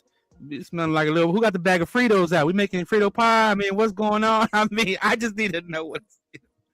I'm finna keep it a bean. I ain't even gonna lie to you. And I know this is probably not locker room etiquette, but I'm one of them kind of dudes. Like if I got a number two, I'm finna go number two, and I don't give a hell. I don't give a damn who in there. So I ain't gonna lie, low key. If I gotta go drop that, if I gotta drop that turd before I go out, I'm like, all right, y'all, my bad. Y'all get the spray ready. But low key, I'm probably the reason. Cause like I don't care. Like I will fart wherever. If I gotta shit, I will shit wherever. I don't care. And I'm gonna tell you this thing, like, we can wrap it up. Like, I don't want to keep on Yeah, here. Shout out to you my good? cousin No, you Jamaica. good? Jamaica Franklin, love her, aka Turkey. Yeah. I was a What's church up, boy. Turkey? We had choir practice, right? Okay. And she was leaning. All of a sudden, she just collapsed. It was like, oh no. We had to call the ambulance. We had to call everybody. So like it was a whole big thing. So then we went and saw her after she got released. We was like, Nika, like what happened? She was like, guess what she said? What you say? She's like I had basically she held in her fart because she ain't want to fart. I said from that day on, if I gotta let that motherfucker rip, I'm gonna let it rip. If I gotta go take a SHIT, I'm finna go take a SHIT. I don't care. I'm not gonna blow up my intestines to spare your nose. You gonna pay my hospital bills? No. So just go on, let this gust of wind pass by for a good 10, 15 seconds, and then just gonna be cool. Hey, So is that a just norm gonna in be the cool. ring? That's got to be a norm in the ring, right? Especially if you got Man, that. listen, I'm finna give y'all an exclusive. Shout out to Brick Savage. I was wrestling him in MPX. Shout out to him. Man, he gave me a suplex. Swear to God, I thought I shit myself. I was like, oh, bro, I hit the canvas, my guy. I was like, oh no. I was like, tell you, cheeks were clenched the rest of the match. I was like, oh no. Got to the back, it wasn't no issue, it was just gas, thank God. But I was like, I thought shit on myself. I was like, oh no. I like these new pants, this new gear. I'm like, come on, Lord. Hey, but big fellow up there was looking out for me. He said, I'm sure you're gonna do it once in your career, but tonight ain't the night. So thank you, Lord. I was Oh like, my! no. I was like, Oh no. shit! Nah, he Oh got me. man, He Oh that got me.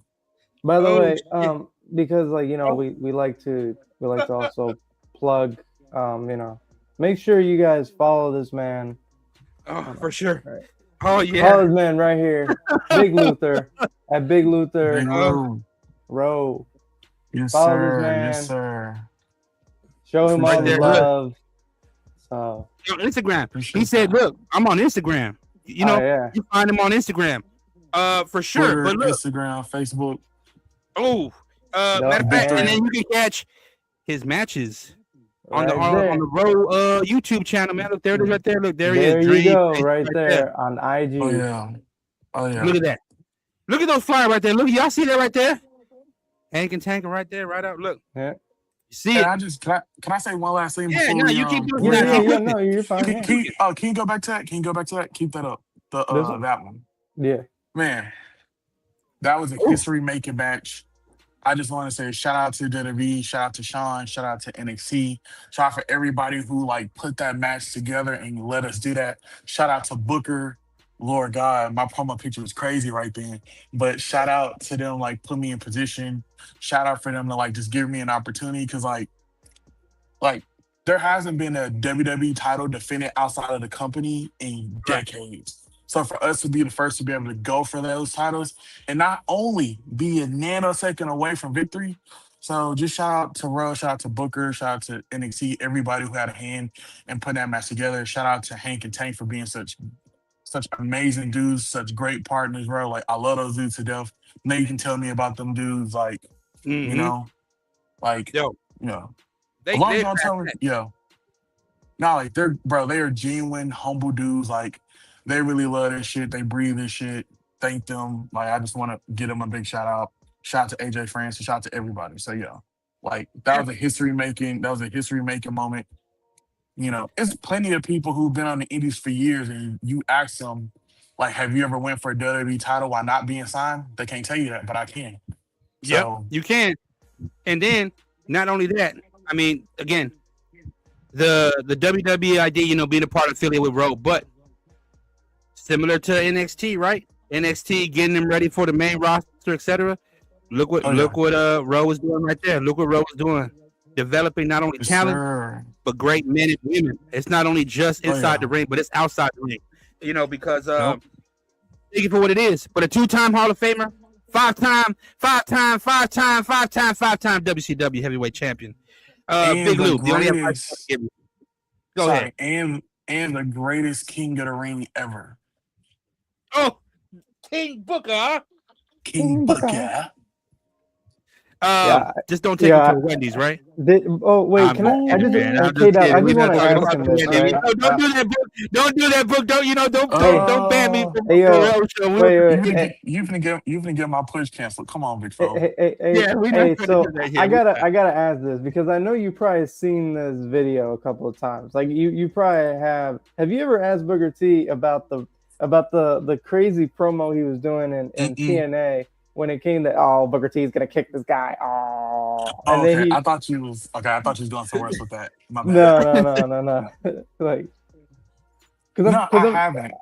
You haven't seen? Oh my God! You had to go on YouTube and type in that and look that up.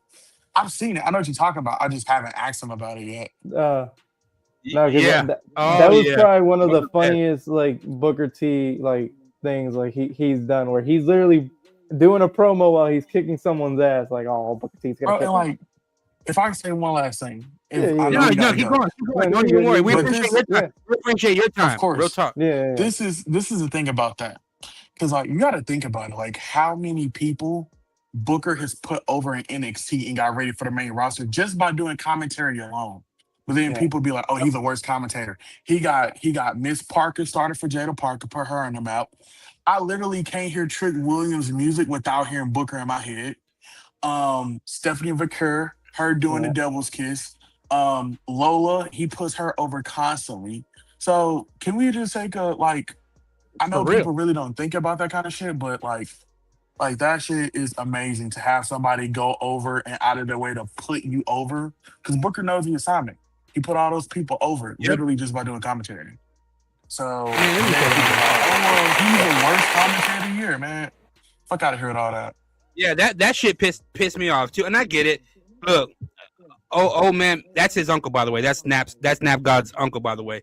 You know, we get it. You got to rage bait. You got to get your people. You got to, make no relation. Make your $20 on Twitter. We get it, but to be able to insult a man like Booker T, you know what? There's a reason why Hunter and Sean, and Nick Khan pick Booker T for this position that he's in, because he could have easily been on the main roster. He can fit it. He knows exactly what's going on. But to be able to do NXT, exactly what you said, Big Luther, he knows how to get somebody over just using his personality, his character, his words, his actions. Because now you try to see these ad libs and you try to hear. I hope that nobody takes this wrong on the WWE side, but it's sounding pretty mighty. It's a little country, if you ask me, when it comes to these folks trying to do the ad libs on commentary for Trick Williams. And it's like you can't replicate what Booker T did. You can't. Nope. It's just a different formula. You know what I mean? Very different. You can't change it. I try to hear Wade. He is funny, especially with Joe Henry, yeah. And that's the thing. I don't mean cut you off, bro. Booker is, and I'm not just saying this because that's my boss, stuff like that. Booker is probably, besides myself, Booker is probably one of the most naturally funniest people I've ever met in my life. Booker is so fucking funny, bro. Like, it's just his mannerisms.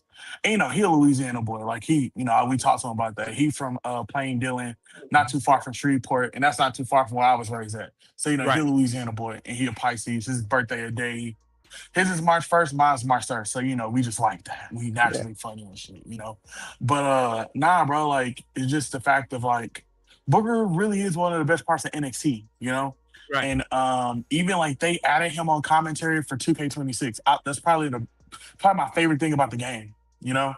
But yeah, no, man, it was just I still feel like Booker don't really get the credit he deserves. I know that may sound Absolutely. crazy, but It's yeah. facts. And this is what I don't understand. And I get it. To each their own. For all the OG talent that kind of want to go out on their own story. Hey, look, this is how I want to finish my story, my journey of the. By all means, get your paper how you live. But and sorry to say this, Goldie, because I know you and Booker had a great run. But for him to say, for Dustin Rose to say, I don't want to be no Goldust. They just had me in. But it was like it's crazy. Like that was some of the most entertaining segments, and not because you made it look like a fool, but because what you did was you brought not only fans together or bridged the gap, whether it was dead air to bring a comedy relief, but you bridged the gap to make it cool for kids and teens, the family, to be able to see these segments. And now we're seeing that with Truth. We're seeing that with Danhausen. We're seeing Booker T does not mind that whatsoever with his commentary. Vaquera was like, I almost didn't want to do the Devil's Kiss anymore because he was not going to be on the commentary. Bam, it just goes to show. Look at all these segments they put him in. And at the end of the day, you can talk about his in-ring athleticism. You can talk about all of his accolades. But what a lot of always people go back to, whether they're having a bad day or just want to see some good old WWE funny moments, is you're always going to see Booker T involved in a segment in some way, shape, or form. Exactly. Like dead ass. Like he would tell us this a lot when we do a film study. He was like, how I talked about earlier, like making moments. Most people know Booker from his grocery store brawl with Austin, and that's not even a match; it's a segment. But most people remember that. He would be like, people come up to me and be like, "Yeah, I loved your brawl with Austin in the grocery store," So nah, man, it's about making those moments. And it's like you said, like Vaquera says it, like Miss Parker, he got that up and going for Jada Parker. Not saying that she didn't put in the work, but like him being on commentary for all these people, it most definitely does help. Like him singing Joe Hendry, all that other stuff. Like, yeah. And tell Keanu Carver to chip. Tell Keanu Carver to start coming after my boy if I reach out to Robert Stone, have him come bring me up. Are y'all hearing this, Robert Stone? Because I did not appreciate how on Booker T appreciation now in H-Town of all places. Man, you want to come through? I was going to jump that barricade. That's what I want to know. That's what we're about to ask you, because we did see his family there. We did see Book's Rowe family there. I mean, oof. I mean, you said it. You about to really jump. What was that feeling like? What was that feeling like for you to be able to see your mentor, your teacher, your leader, somebody who's, like you said, almost like a father figure here in this industry, in this game of life we call life? Like, what was it like seeing that moment for him, after, like you said, the dumb nonsense of worst commentator and all that dumb shit? Yeah. Like, so just being there for that NXT event, that was the first time I'd ever been to a WWE show. So for me, that was like cool and amazing in and of itself. But then also seeing Buddy get in there trying to disrespect the homie, like, bro, come on, chill out, bro. Why Booker can't get an appreciation night, bro? Like, chill out with all that. Chill out, of course. But then my big homie came down there and handled business. Shout out to him. Yeah, so it was all cool. It was a fun experience and shit like that. But I ain't like how Buddy was trying to press up on OG like that. I ain't really too much careful. I took off the glasses. I damn near had one leg over the barricade. I was gonna go get it, but they told me chill out. They told me chill out. And then I seen big homie come down. So I was like, okay, he got it. The final thing, we'll end it this way because I don't want you to because again, if you had time, great. But look, we just don't want you to have to drive through this screen or not. So Napster P said, and I quote, let me go ahead and pull the note back up. And I quote, how Harlem Heat got the recognition they deserved is besides me. I can find 20 other teams better than Harlem Heat. And it even starts with Colonel Robert Parker's team of Bunkhouse Buck and Terry Funk. Also, putting them in the Hall of Fame was a mistake if you don't have Owen Hart as the leader of the Nation of Domination. I'm just kidding with you, Big Lou. We just kidding with you. I was going to say, you like to troll, huh? We've been having you gotta be trolling. We're gonna end. Go ahead, y'all. Hey, man. Hey, like I told Noah Kakoa, who we had on the show. Hey, man, if I ever go to a show, if you wanna throw me, all the ring and whatnot, like good middle finger there. Hey, I'm up for it. So, but I bet we'll make First something work. off, the only reason Noah Kekoa offered to do that is because he was not giving him some kind words. He was not. He was calling him out. But nevertheless, Big Lou. I was like EJ, you know EJ, the new. So like I was like, yeah, no, like EJ. I'm an EJ guy, so I was telling him like, you know, the titles. So he's gonna hang hey, himself man. again. Noah's about to show up again. Dex, you got any parting words for Big Luther? Anything you wanna? Oh, he did say. He said, "Are you a Hulk Hogan fan?" Because he said that he grew up loving Hulk Hogan in the '80s. And I'm just kidding. Dex has never liked Hulk Hogan. Often to say. Dex has never. He said even during like the '80s run, he never. You said it was for Hollywood Hogan only, right? But even then, it was just like Hogan. Nah. For me, the NWO was ruined when he joined. There you go. That's what he said. That's what it was. But now, other than that, Big Luther, thank you so much again. We wouldn't even over an hour. Thank you so much for your time, everything. If you want to give any, you know, we got the socials plugged in, but any events where they can find you upcoming. And again, be sure to follow Reality of Wrestling on all the social media pages. Be sure, because that's where all the links are at right there. But any final words where they can find you up next, matchups, whatever, anything Big Luther wants to say. Yes, sir. Yes, sir. Well, first of all, appreciate y'all for having me. Shout out to Body Slam. Shout out to y'all. I appreciate y'all having me on. This is fun. Love to do it again. You know, this is my element. I like this kind of shit. So I appreciate y'all for giving me the platform and finally me being able to come on and stuff like that. But yeah, no, so you know, Big Luther, hey bro, I'm a Reality of Wrestling, bro. I'm exclusive, I'm locked in. I got a goal, I got a drain, I got a mission. I ain't got time for side quests right now, you know. So I'm on my shit. So you know, May 9th, Power Shift, I'm gonna be in there. We got Glory at the end of this month, the last Saturday of the month. I will be there.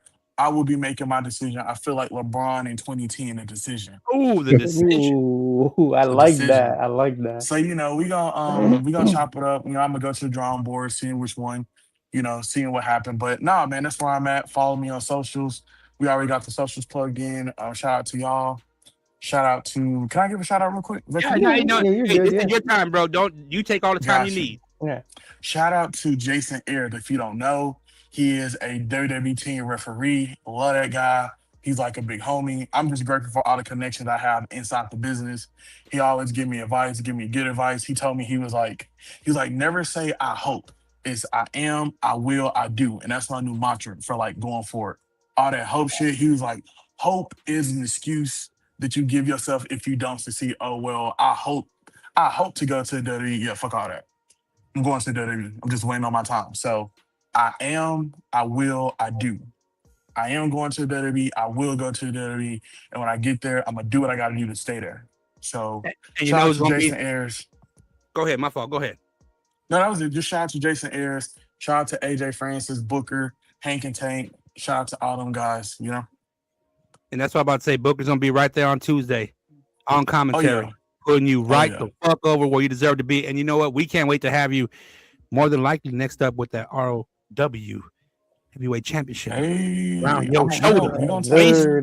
You know, the last thing we have, we've missed it twice. We've missed it twice because it's always been a good vibe, but I didn't miss it this time, y'all. Can you end us with giving us a radio plug? Like, you know, what's up? You know, it's Big Luther, and you're watching the Smoke Sessions podcast on bodyslam.net. You know. Hey. It's Big Luther here. Big fucking Luther, Louisiana's finest, Louisianimal. Y'all plugged into the Smoke Session podcast, sponsored by bodyslam.net, DFW TV. We live, we back. I will be back if they'll have me back. So shout out to y'all. Oh yeah, shout out to these boys doing their thing. Got the top notch guests. We only going upward and forward, baby. So shout out to y'all. We cannot wait to have you back.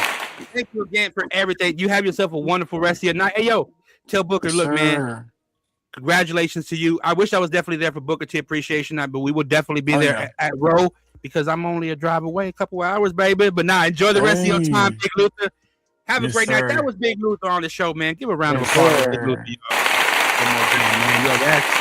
Yo, That's Big Luther, man. If y'all don't know Big Luther, man, Big Luther is, I mean, by God, one of the most humble, young, hungry, dedicated cats in the game.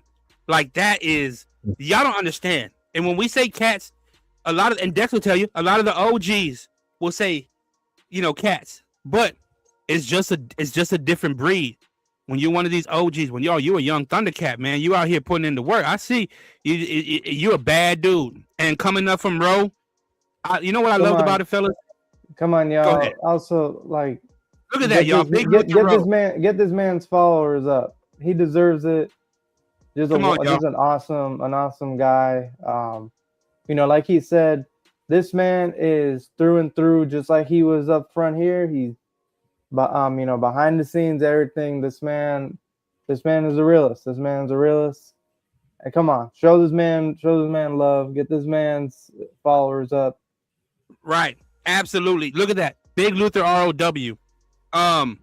We are going to get him up, and I cannot wait for us to go and visit, or even if some of us do, because I understand P. But getting to Row, Reality of Wrestling in Houston, cannot wait to go down there again. Shout out to the entire Reality of Wrestling crew, the whole team for allowing Big Luther to bless us and grace us with his presence here on the Smoke Sessions podcast. I thought he was funny, but one right there, right here, Row, man. There you go, right there. The official Row. Hey, yo, I'm not gonna lie to you, man. The pure, like the full transparency. You just knew he's the kind of guy that you want to have on your team, because at the end of the day, if he's rocking with you, he's rocking with you. And you see his aspirations. NXT, Mr. Stone. Y'all got Big Luther right there. Y'all be on the lookout. Hey, yo, this dude, and this is not just because he's been on the show. We just know. Go look at the Reality of Wrestling YouTube. Go look at the full matches they got on display. He has not been in the game like 3 years like that. And again, maybe in 3 years, as far as what we see in wrestling behind the scenes, we're still grinding. But when you see this dude, easily looks like a 10-year vet in the game. Yep. Hey Dex, I know Dex was having some fun when he was like, he was like, fuck the Ultimate Warrior, He was like, oh yeah, and I knew he was gonna make fun of it, with the whole Hogan. I knew he was like, huh, Dex, but at the end of the day, man, what a fucking show. Man, shout out again. Hey, by the way, Big Luther was the first person to get Dex to completely break character, and just this man was laughing, like laughing. So I haven't announced it just yet. Let me I should post it. But yeah, I guess whatever you want to talk about. You know what? We gotta talk about, because we gotta talk about the playoffs, right? But come on, man. Y'all spoke about it yesterday. Let's please talk about these NXT call-ups. I know y'all saw Nikita Lyons and Ball. Damn, that was let's just talk about it. Y'all do that, and I gotta post something real quick so that way Napster P can share this screen. I'll be right back. Well, Dex, do you wanna first talk about the IWGP, the former IWGP World Heavyweight Champion, Intercontinental Champion, what's my man Evil. And when I say my man Evil, I'm not talking about House of Horrors Evil. I'm talking about when it was Evil and Sonata. I got it. I'm talking about back then. Was they Chaos? I think so. Yeah. I believe they were Chaos. I liked it better then. I'm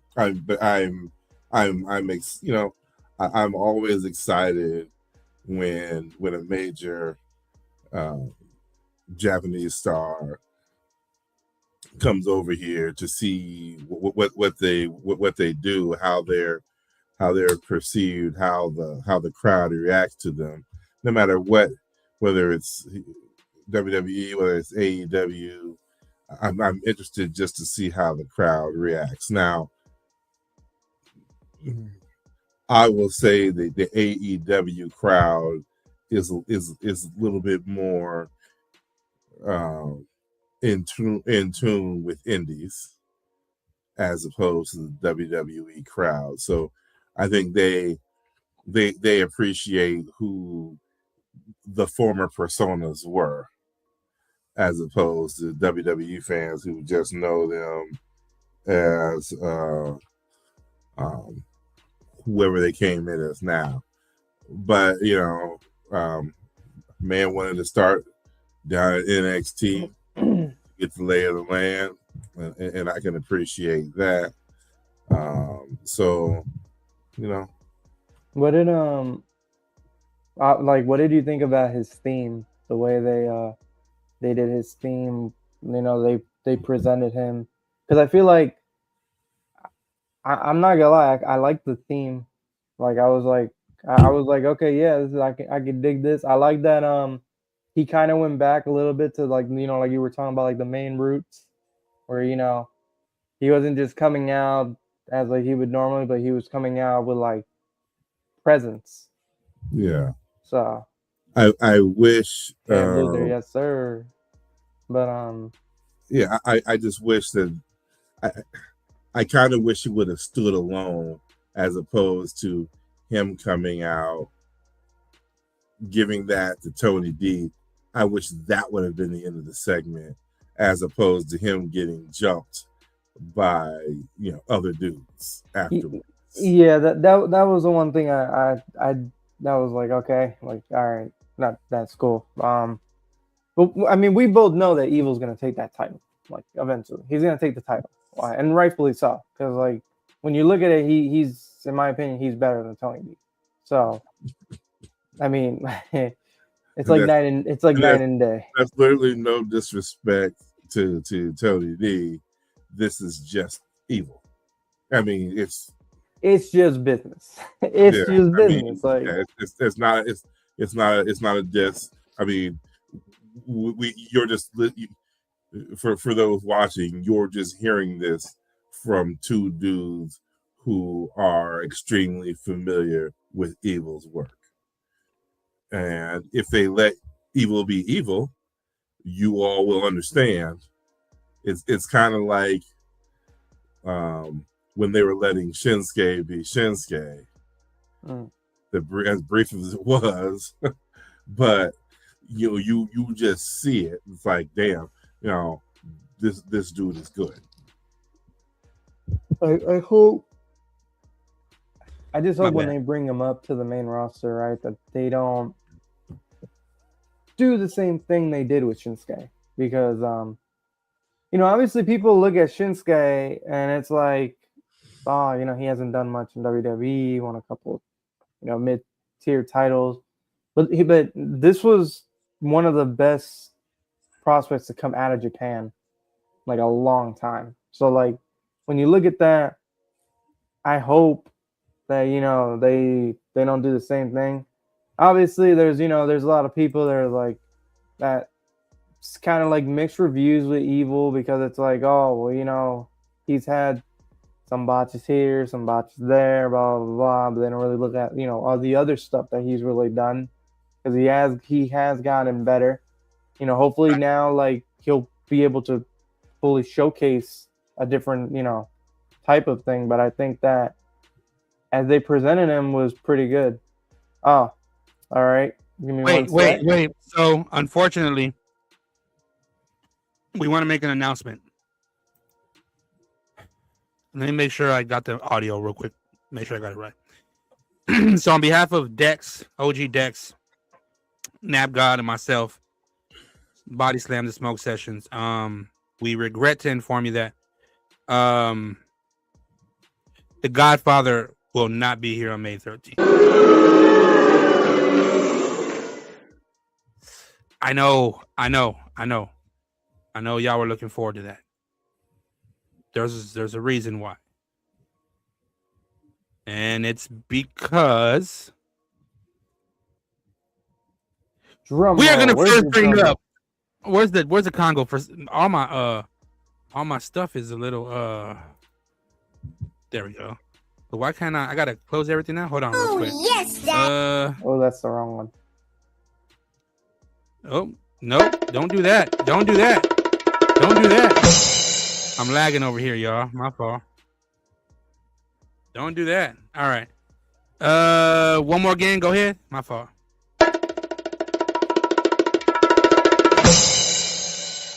We're gonna have D'Lo Brown. We're gonna have Right D'Lo Brown. here. Click on that flyer right there. Click on that flyer right there. We're gonna have D'Lo Brown kicking off the Nation of Domination run on the Smoke Sessions podcast. You see it right there. One-time WWE Intercontinental Champion, four-time WWE European Champion. And for you young heads like Napster P, for you young folks who don't know, he is the only man to simultaneously hold the Intercontinental Championship and the WWE European Championship at the same goddamn time. Yes. By the He way, was- look how much better Domination. the championships also look back then. Not only, let me tell y'all something. Dex, when he rocked that bow tie, I said, oh, Vincent Mann understood the Ice Cube interview assignment. He brought the Nation of Islam. The way he's got D'Lo. And then next thing you know, man, he said, and we're going to talk about it, even though he talks about it all the time, when Vince gave the cosign about then he became Mr. Chest Protector, Mr. Frog Splash. And he did not get that from your Norm. He said he got that. We'll let him tell that story. And it's an old school wrestler. His story's out there, but it's not an Eddie Guerrero. It's not any of these other. He has an old school wrestler that he got that frog splash from. You know what we'll say? Our bar, man. By He the said- way, and sorry to cut you off, but Dex also has some important information when it comes to the chest plate thing. Dex. Oh, Well, you know, if you'd watched the Myron Reed Killer Kelly interview, you would know that I asked him. Myron Reed rolls with a chest protector, and in his heelish days of NLW and Injustice, he would use the chest protector. And so I asked him if we'd ever see it, come back in. Now, right now, I mean, he said, it's a heel thing, and right now the Rascals don't fit that mold at the moment. they don't. Yeah.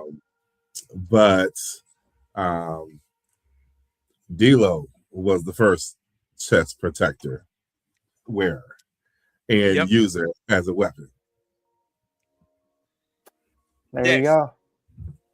I know he's not breaking character, but you just know it's just something about the old school that just brings like that Christmas feeling back to us. You know what I mean? Because like this is when we're like, all right, now we in the business, because not only did we have to deal with WWE and WCW's Monday Night Wars, but we really had to deal with the faction wars. We had to deal with the fucking the Nation, Los Boricuas.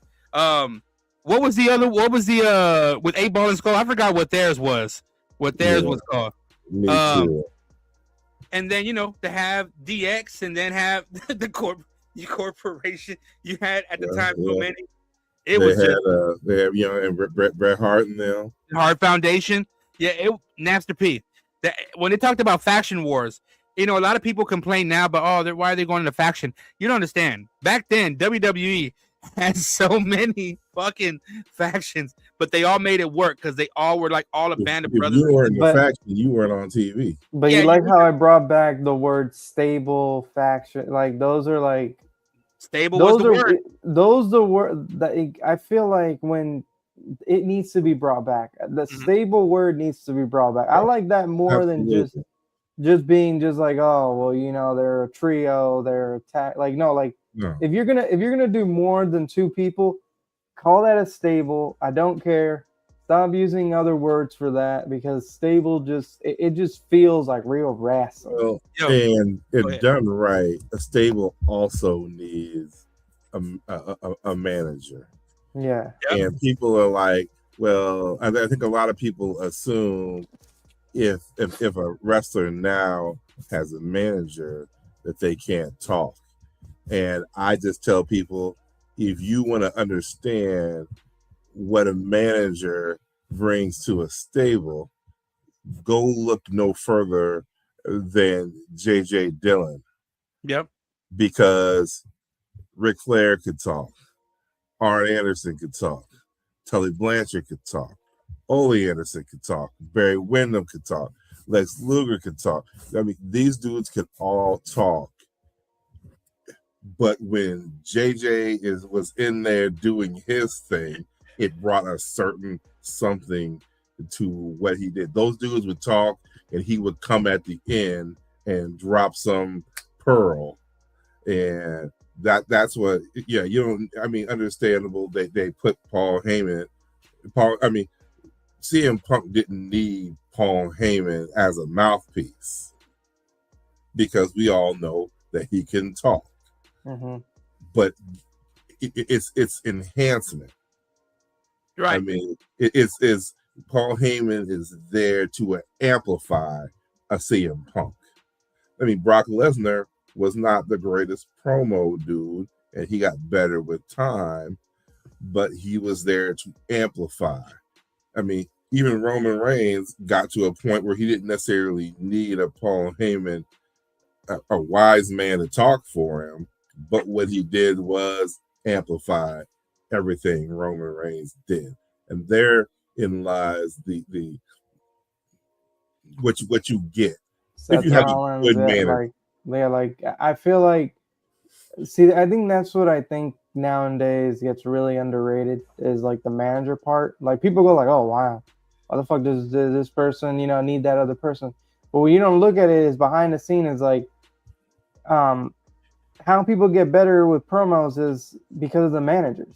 Right. The managers talk, but they're not just like talking out of their ass to just like get the crowd going and all that. They're basically showing people that they're either being teamed up with or whatnot. Like, hey, like you can talk like this too, because like Paul Heyman said multiple times, that when it comes to the management and all that, like he's not here to just like, oh, it's Paul Heyman, this guy. Oh, it's this guy because of Paul Heyman.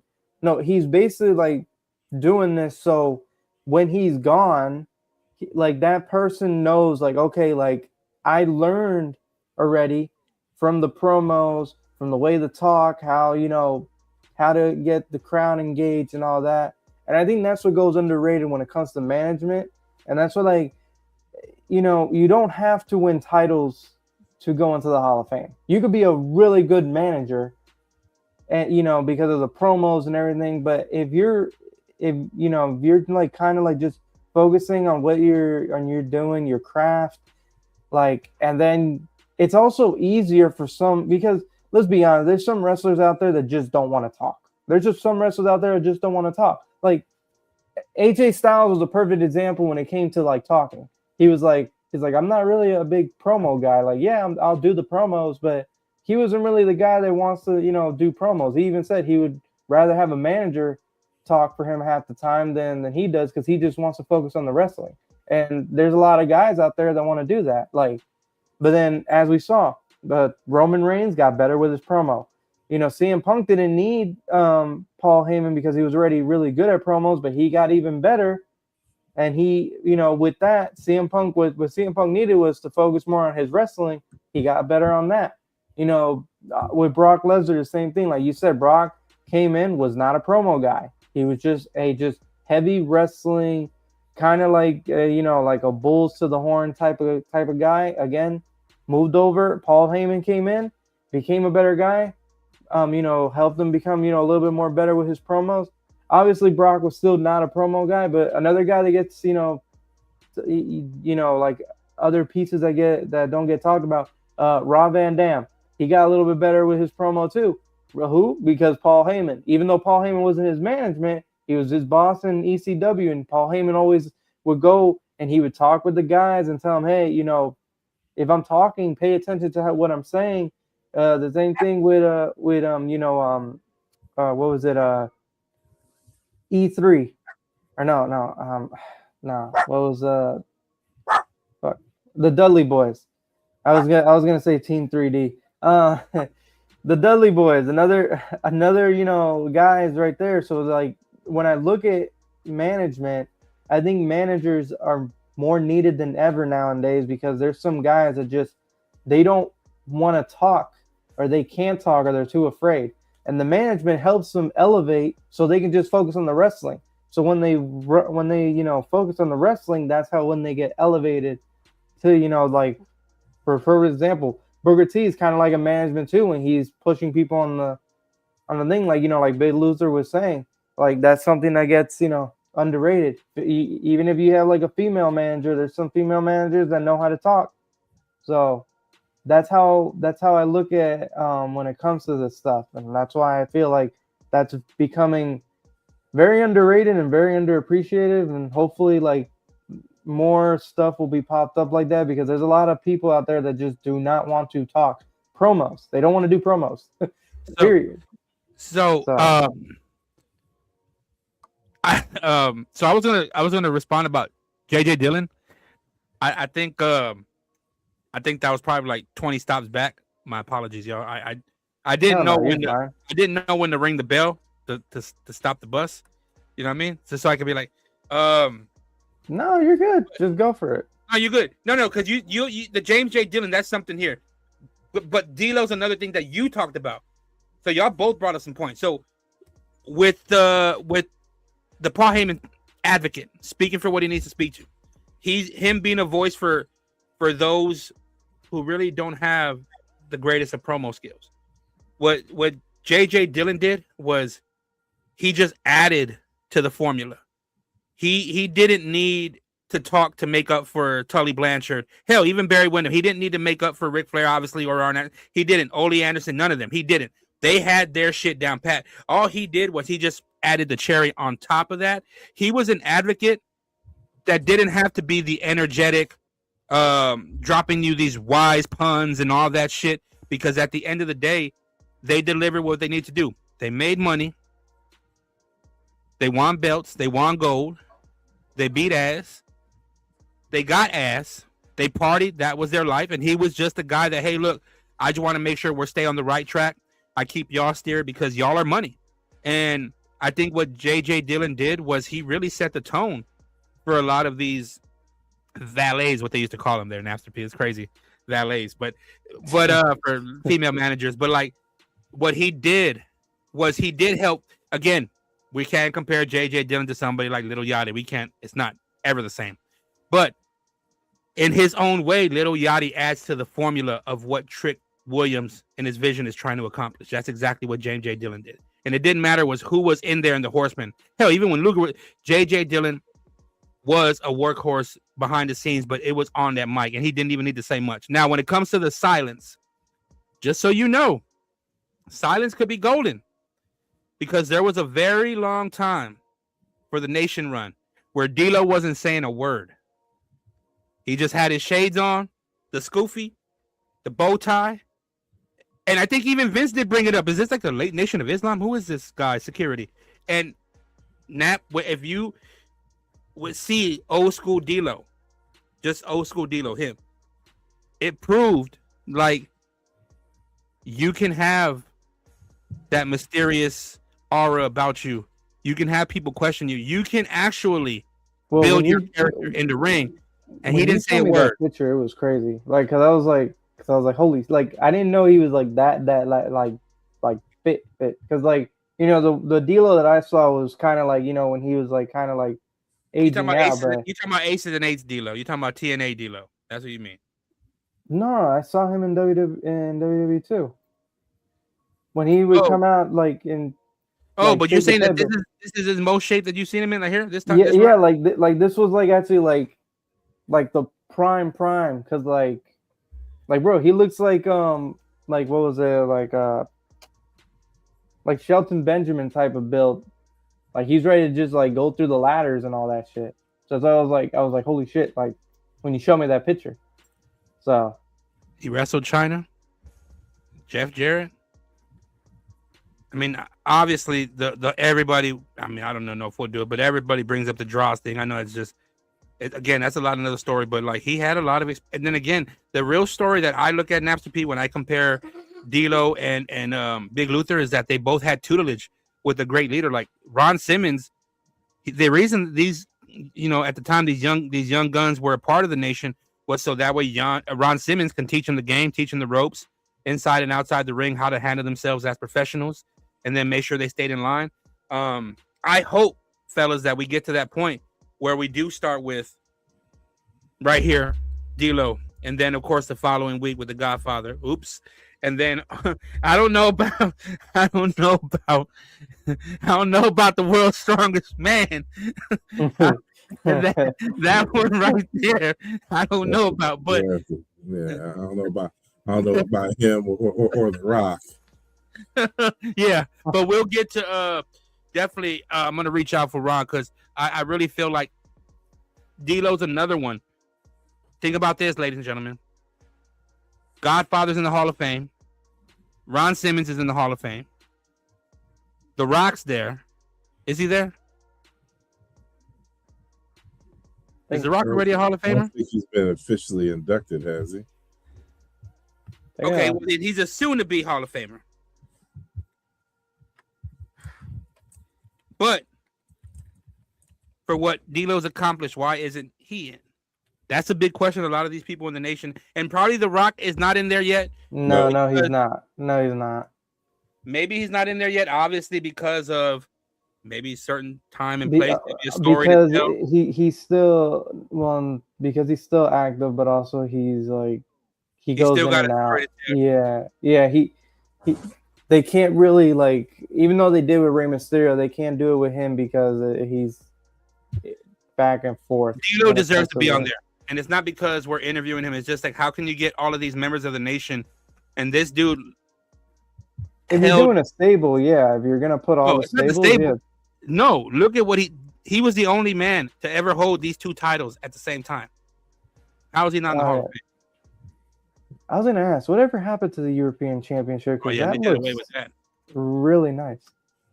But see, this is what I mean back then. You see how you can feel like you want these championships on your shoulders more than you feel with these other championships. Well, I would want to wear the European Championship right now. Or once upon a time, when you held the mid-card title, you were considered the number one contender. If in WCW, if you had the United States Championship, you were considered the number one contender for the World Championship. Now, you didn't always, that never really happened. It happened a few times, but just hearing people say you're the number one contender obviously makes that belt prestigious. And that was the thing about holding a mid-card. Now when you hear a mid-card title, it's just like, oh, if you're a mid-card title, you're not considered part of the main event, the World Championship scene. And your title gets defended at 7:45 of a 3-hour show. But once upon a time, to have that title was just a little bit under holding the world title, and now it doesn't feel that way. They don't elevate it like that anymore. Yeah, it was true because WCW, they had the heavyweight championship, the United States, and then the television championship and the cruiserweight. So obviously the cruiserweight was really never going to touch nowhere near heavyweight, but they did. He's right. It made it feel prestigious. Like, okay, this is the next man up. The next challenger here, like they really did, especially with WCW. And again, it was an alternative because it wasn't what Vince McMahon's WWF was at the time. WCW was always the alternative, always as far as what you looked for. That's why I know what Dex is looking at, what I see on AEW television. People look at it, and again, the reason they look at it like it's something new is because they never got to see WCW. And a lot of folks probably thought it was never in its climax or its highest peak. Like, we're not even talking about that. We're just talking about when they was grinding out before Hogan, before they got, real mainstream. When like WCW was really putting on some matches, aside from the little goofy characters from time to time. But they was really out there truly being an alternative. So like, it really isn't nothing new that's being seen now because this is exactly what they were doing. I mean, like beating the shit out of each other. They wanted to exactly be that. It was just obviously Ted Turner finally said, enough's enough. I'm gonna put my bankroll up on this. But believe it or not, there's also a time, Napster Pete, did you know Eric Bischoff worked for WWE? And I don't mean after WCW closed. Yeah, I'm not the biggest Eric Bischoff fan because he went to. Well, you TNA tried out. and You tried out for completely- WWE as a announcer or a commentator, and it didn't work out. Tony Schiavone worked for WWE. That I know. That I know. It's crazy how they, The thing, like,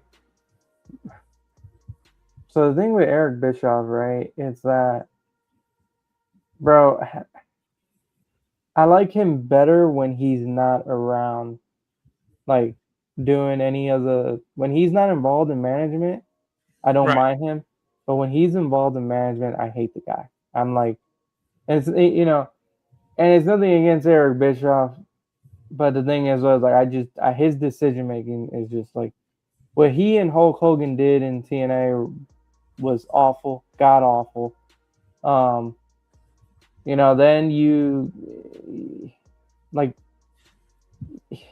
that's I what feel everybody like said. it's just terrible. It's just terrible. Like, you know, then he tried to do the same shit in MLW, and I'm so glad that it did not last. Because like, Look, some guys just don't deserve that power, bro. They don't deserve that power. They don't like. They shouldn't have it. Period. He's one of those guys. I mean, don't. I mean, maybe you're looking at TNA, Eric, and them, but don't you can't shortchange. You can't shortchange Eric Bischoff, the executive. You definitely can't. Because what Eric Bischoff did, whether Dex, loves Hogan, hates Hogan, loves Macho Man, etc., things of that nature, and it doesn't matter. All jokes aside, like what that dude did is you cannot knock what he did, because even though it was Ted Turner's money, similar to a young man who has his father's money right now, the difference is he got this old man's money and went on a spending spree. And even if he got the folks that were already way past their prime, why the hell are they coming right back over here? The hell we seeing the honky tonk man again? Things of that. These motherfuckers were whooping ass. They were the only true competitor to WWE. God. I used to hate the honky tonk man. I used to hate Jerry Lawler. I still hate Jerry Lawler. I get it. You didn't like TNA, Eric, because Hulk Hogan said in the documentary, I went to TNA because I was broke. Ric Flair said the same thing. I only went to TNA because I was broke. I needed the money. They took care of their friends. That was obvious. But as far as what he did in WWE, great character. But in WCW, he helped change the landscape. He helped get wrestlers paid. He opened up the checkbook. He forced Vince McMahon to start paying these talent to either sign them or re-sign them. Look, Dex, Legion of Doom, you've seen them go back and forth everywhere. NWA, WCW, WWE, it doesn't matter. You saw them, they're legends, right? But during the 90s and 80s kind of money, they cost money. And there was a time that, again, it was almost like a bidding war, and it was a whole same recycled system, because you're just recycling the same talent over and over again. Just a different phase. It so happened for, like they say, 83 weeks that Eric Bischoff in WCW did it better than WWE. Look, he loved the heel game. He didn't like Hogan, but that was real. He ruined the true heel faction of what the NWO could have been. How much money do you think WCW paid to have Bret Hart just appear there? Just like that one time appear there? I think they said he got was it I don't know, was it 15? I'm gonna have to check that. I think it was like 20 million almost. I think he got, what? Bro, that's insane. They did. And they only paid him to work only a certain amount of days. 2.5 million a year, and he only had to work 20 days a year. Bro, that is insane. So shout out to Bret. That man really does not. He was through and through. He was not a guy that took no days off. He was just straight. But I'm not gonna lie. I kind of want to ask D'Lo too.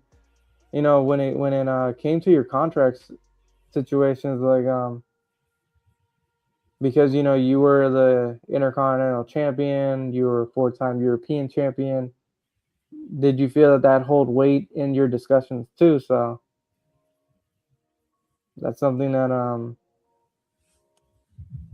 I'm definitely gonna ask him like about the TNA and the Aces of Eights. I want to know what I'm gonna let him know. I'm gonna be honest with him, Napster P. I'm gonna let him know that you wanted Owen Hart to be the leader of the Nation of Domination. Just kidding. I'm not. Wait, what year did Owen Hart die? I think it was 90. I think it was 99. Damn, I was 1 year old. No, not 1 year old. I was 4 years. But Dex is. I know he's gonna be hyped for it because that was a time of our lives right there. It was. But he was, and the reason I keep bringing him up is because it was my teen years, so that he was in the real prime of his life, able to sip, able to just do grown folk things and watch some sports entertainment or wrestling like Monday Night War style. Like, dude, you got to see it all. That was. Wait, so do you guys remember seeing them seeing how because obviously it was live when it happened? Like, did they immediately cut the cameras or was it still rolling or how did when it when the Owen Hart situation happened? Because I always wondered back then how quickly they would cut off the cameras versus now they basically they can't really hide anything anymore. They never even put the camera on there. They didn't even at the time. I'm assuming they were supposed to be do commentary and then he was going to be surprising everybody flowing from the Raptors, but they didn't even get to that point of showing that. They stayed, folks, just to let you know what was supposed to happen is they just explained it. That's it. They didn't even show. Oh, we were watching a video package. I don't know if you remember that. There was a video package they were showing of Owen Hart, the Blue Blazer. They were showing a little video package, and then he was supposed to be coming down during then, and then that's when they broke to the commentary and said, "This is what happened." Yeah, I'm not gonna lie. Probably the saddest thing was hearing Eddie Guerrero passing, especially that was one of the most crazy things. Because there, I'm not gonna lie. There's some wrestlers I wish I would have had the opportunity to watch. I did like Macho Man, Randy Savage. Be a man, Hogan. That guy. Even I remember the first SmackDown versus Raw when they had him in the game. It was just fun, exciting, and so I went back and started watching him. I kind of wish I would have seen Mr. Perfect. Just some of these other guys. One of the greatest sellers, if not the best seller in the game. That dude can make a damn spoon. I mean, you throw a light jab at him, and he's gonna go over the ropes like you hit him like Tyson. But we got far track because I was gonna talk about the Raw side of things, but I mean that's already it is what it is. I know we got Joe Hendry on the call up. We got Sol Ruka rolling through next week. I did want to ask y'all something before we kind of close out everything. The AI that everybody's talking about, not the storyline AI. I'm talking about if y'all saw NXT yesterday, then y'all saw the Zarya and Sol Ruka. What are y'all thoughts? I mean, y'all, as always, y'all know, folks on social media was ready to light their pitchforks again. They said, "Mom, I'll be right back. I got to storm the castle." I didn't care. Yeah.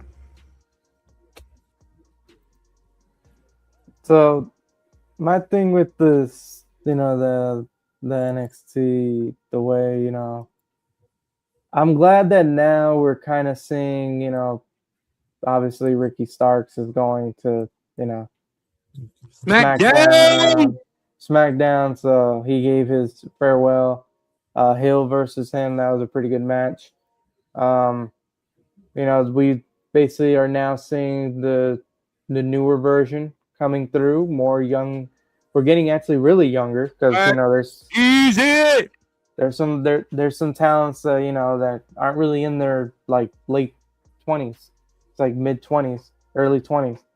I think someone's 22. I forgot who his name was, but he's 22. So it's like, yeah, it's stuff that's just so you feel a different shift happening. Now I'm wondering though, you got to start calling up some AAA guys. So Well, we saw Mr. Iguana, didn't we? yeah, but that's not enough. We knew he was gonna. He was gonna appear. He was gonna appear. He was gonna appear like already because we already seen Lola and all that stuff. So I already expected him. Bring La Toxicas up.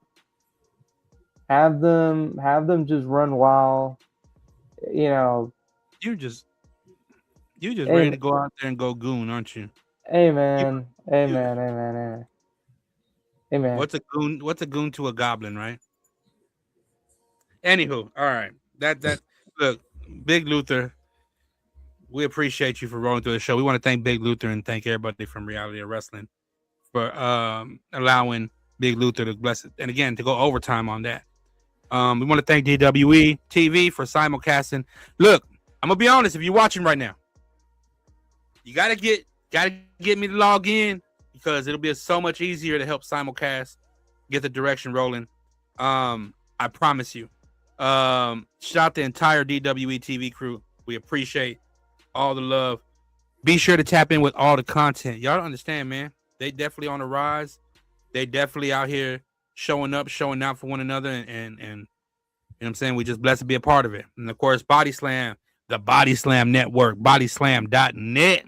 Shout out to the bosses of all bosses. Of course, Cass, Big Cass, Corey, Mr. I'm the Scooper Hayes. But honestly, everybody, man, from Brady, Gerard, Rilo, I mean, the whole nine, Jack. Who else we got, man?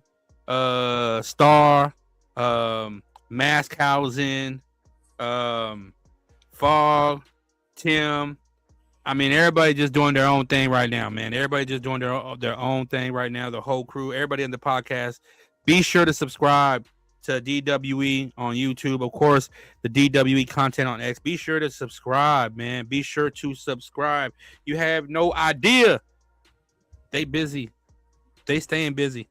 Body Slam, they staying busy. So we want to shout out everybody. Be sure to join and subscribe to the Body Slam Patreon. Last but not least, this is how I want to end the show, fellas. And unfortunately, Dex going to be aimed at us. Nap. I'm going to turn off this music. Well, actually, I cannot. For some reason, I'm not able to scroll down. Can you scroll down to the background music or all the way down and just mute it? Just mute the speaker. Not the sounds category, but the lower category. They should say like music. Just mute it. Yeah, all right. Background music. Yeah. Yeah, that one. Yeah, mute that. Yeah. So I'm gonna send you something. All right. Hold on. And then we're gonna play it, and this is how we're gonna kind of end out of here. All right. I'm gonna send it to you. So I don't want Dex to see because I want to know what he has to say about it. Dex, like, I know, were you ever a big fan of like, that Miami kind of sound? 2 Live Crew, Uncle Luke, them. I mean, Trick Daddy. I mean, somewhat. I mean, who didn't listen to 2 Live Crew? Yeah. Trick Daddy always used to talk about Polo and Polo this. Trick Daddy for a while. Hey, look, you don't know Nan. I mean, for a while that was popping. Put Trina on. I sent it to you, Napster P. So we're gonna end on this note. Trick Daddy was speaking with the Art of Dialogue. Shout out to Art of Dialogue. Okay, and, give me one second. Yeah, go ahead. And he says that after always showing Polo love, the Polo brand love in his records, his lyrics, said it's about time for me to go ahead and give the Polo brand a call because I feel like I think I need exclusive gear. Because he feels they boosted their sales. Wait, there's no background music playing on this, right? No, you're good. Just turn it all the way Okay. up. Turn it all the way up. Let's go, Dex. Check this out, people. I had one of my A&Rs as well as one of my publishers to reach out to Polo because I had been saying Polo in the record. And I know Polo spiked in the South because if I did a concert, everybody would be rocking Polo. I don't know who, somebody from Polo sent a response letter and email back saying all we wanted was, what I realized is every region has somebody that orders their clothes to be in a store. And the reason why I had so much different Polo because I traveled a lot. In every store I went in, I got different shit. And everybody was like, well, what you got that at? We ain't got that down here. And that's when I realized they got more shit than what they have in the stores locally. So I wanted a catalog and be able to order my shit that other people don't got. And they told me, no, thank you. We appreciate it if you won't even mention our name again in your song. So I wrote another song that said, I used to be a Polo kid, and then I thought about all the other stupid shit that I did. I used to wear it, I sported it, talked about it. That's why all the kids in the hood all went out and bought it. But Mr. Rap, you like a thing for the past, your Polo sport, jean, and golf. Y'all can kiss my ass. And I started wearing Iceberg. Hey, yo, try to rewind that back one more time in the middle. Just one more time. I buy a few. Where they said they asked to stop calling real quick. If you won't even mention our name again. Okay, rewind it a little bit. If you won't even order my shit that other people don't got. And they told me, no, thank you. We appreciate it if you won't even mention our name again in your song. Okay, you can. Yo, Dex. So I don't know how you're not breaking character right now. But when I heard that, because I heard that, obviously the most famous song, the Nan song, you know, he talked about repping Polo in that bitch. And he said, no, thank you. We'd appreciate it if you wouldn't mention our name anymore. Was Polo tripping, or were they right to tell Trick Daddy, come on, man, stop it? In my opinion, they're absolutely, I mean, it was a huge mistake. Oh, okay. Let's hear this. This is how we're going to go out, y'all. For the simple fact is, here is a person that is going to potentially bring you money, and you're not even marketing to the crowd he's trying to bring to you. Ah. I mean, let's be honest. Polo was not targeting that demographic, but that demographic came off the words of him. Guess what? When Ice Cube said when he started repping St. Ives, people put down Old English 800 and started drinking St. Ives. I mean, the thing is, whether you don't necessarily gotta agree with necessarily any of the lyrics, any of the songs. I mean, but these people, your bottom line is cash, and they're gonna bring you some cash. Well, guess what? All these companies that would do something like that, don't mention us. You've overlooked far worse. Oh, now I get. This is why exactly we had Dex, OG on the show, because look, I broke character. I look at it like, because it's like, yo, I can imagine getting a call and then, you know, they say that to me. It's like, damn, and people gonna laugh. But Dex brings that realization. Well, it's cool. I get it. A little chuckle, and it makes a lot of sense because, again, it wasn't only Polo, but it was also Hilfiger, you know, that also publicly went out there and said the same thing. The fact how he said it though was just funny though, because it was like oh, like I mean, they're saying, oh well, you know, fuck you, just like. I mean, it was a perfect rebuttal in terms. I mean, guess what? If you're going to do something like that to a rapper, guess what? they're gonna come back and get you somehow. They're gonna make the diss. They're gonna make the comment. So it was extremely clever rebuttal to them saying that. Right. And again, he did bring up another point because I guess you're right when he talked about the South. See, I didn't really hear too much of the video again because obviously I was bringing it through the show. But so the South, that could be true because when it comes to Pimp C, he says it himself. Polo, fuck that Hilfiger, and he says it only because Tommy Hilfiger came out publicly and said what he said.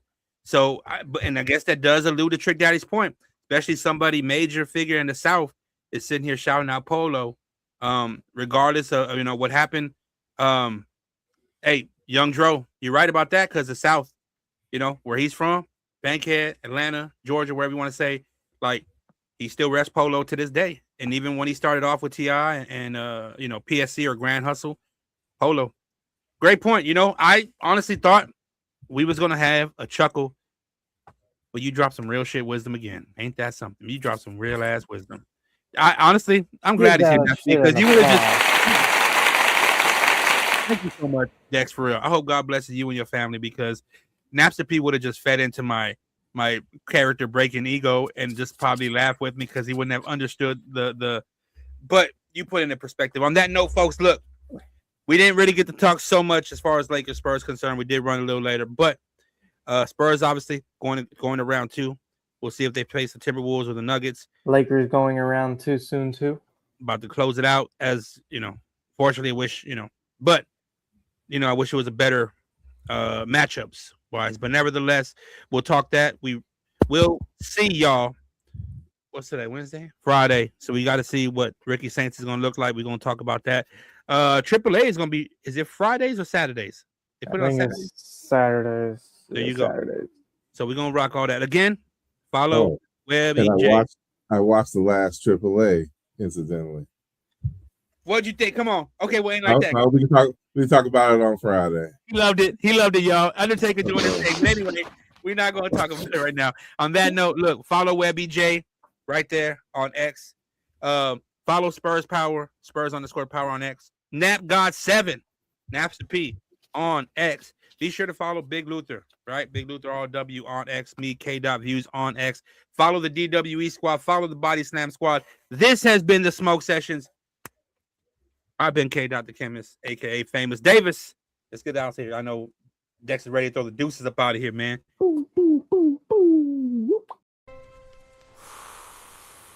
Damn, the Smoke Sessions is over. What the hell do I do now? Ooh, exclusive DJ beats.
The smoke session's been over for 2 hours and we still sitting here. We must be higher than Giraffe Booty.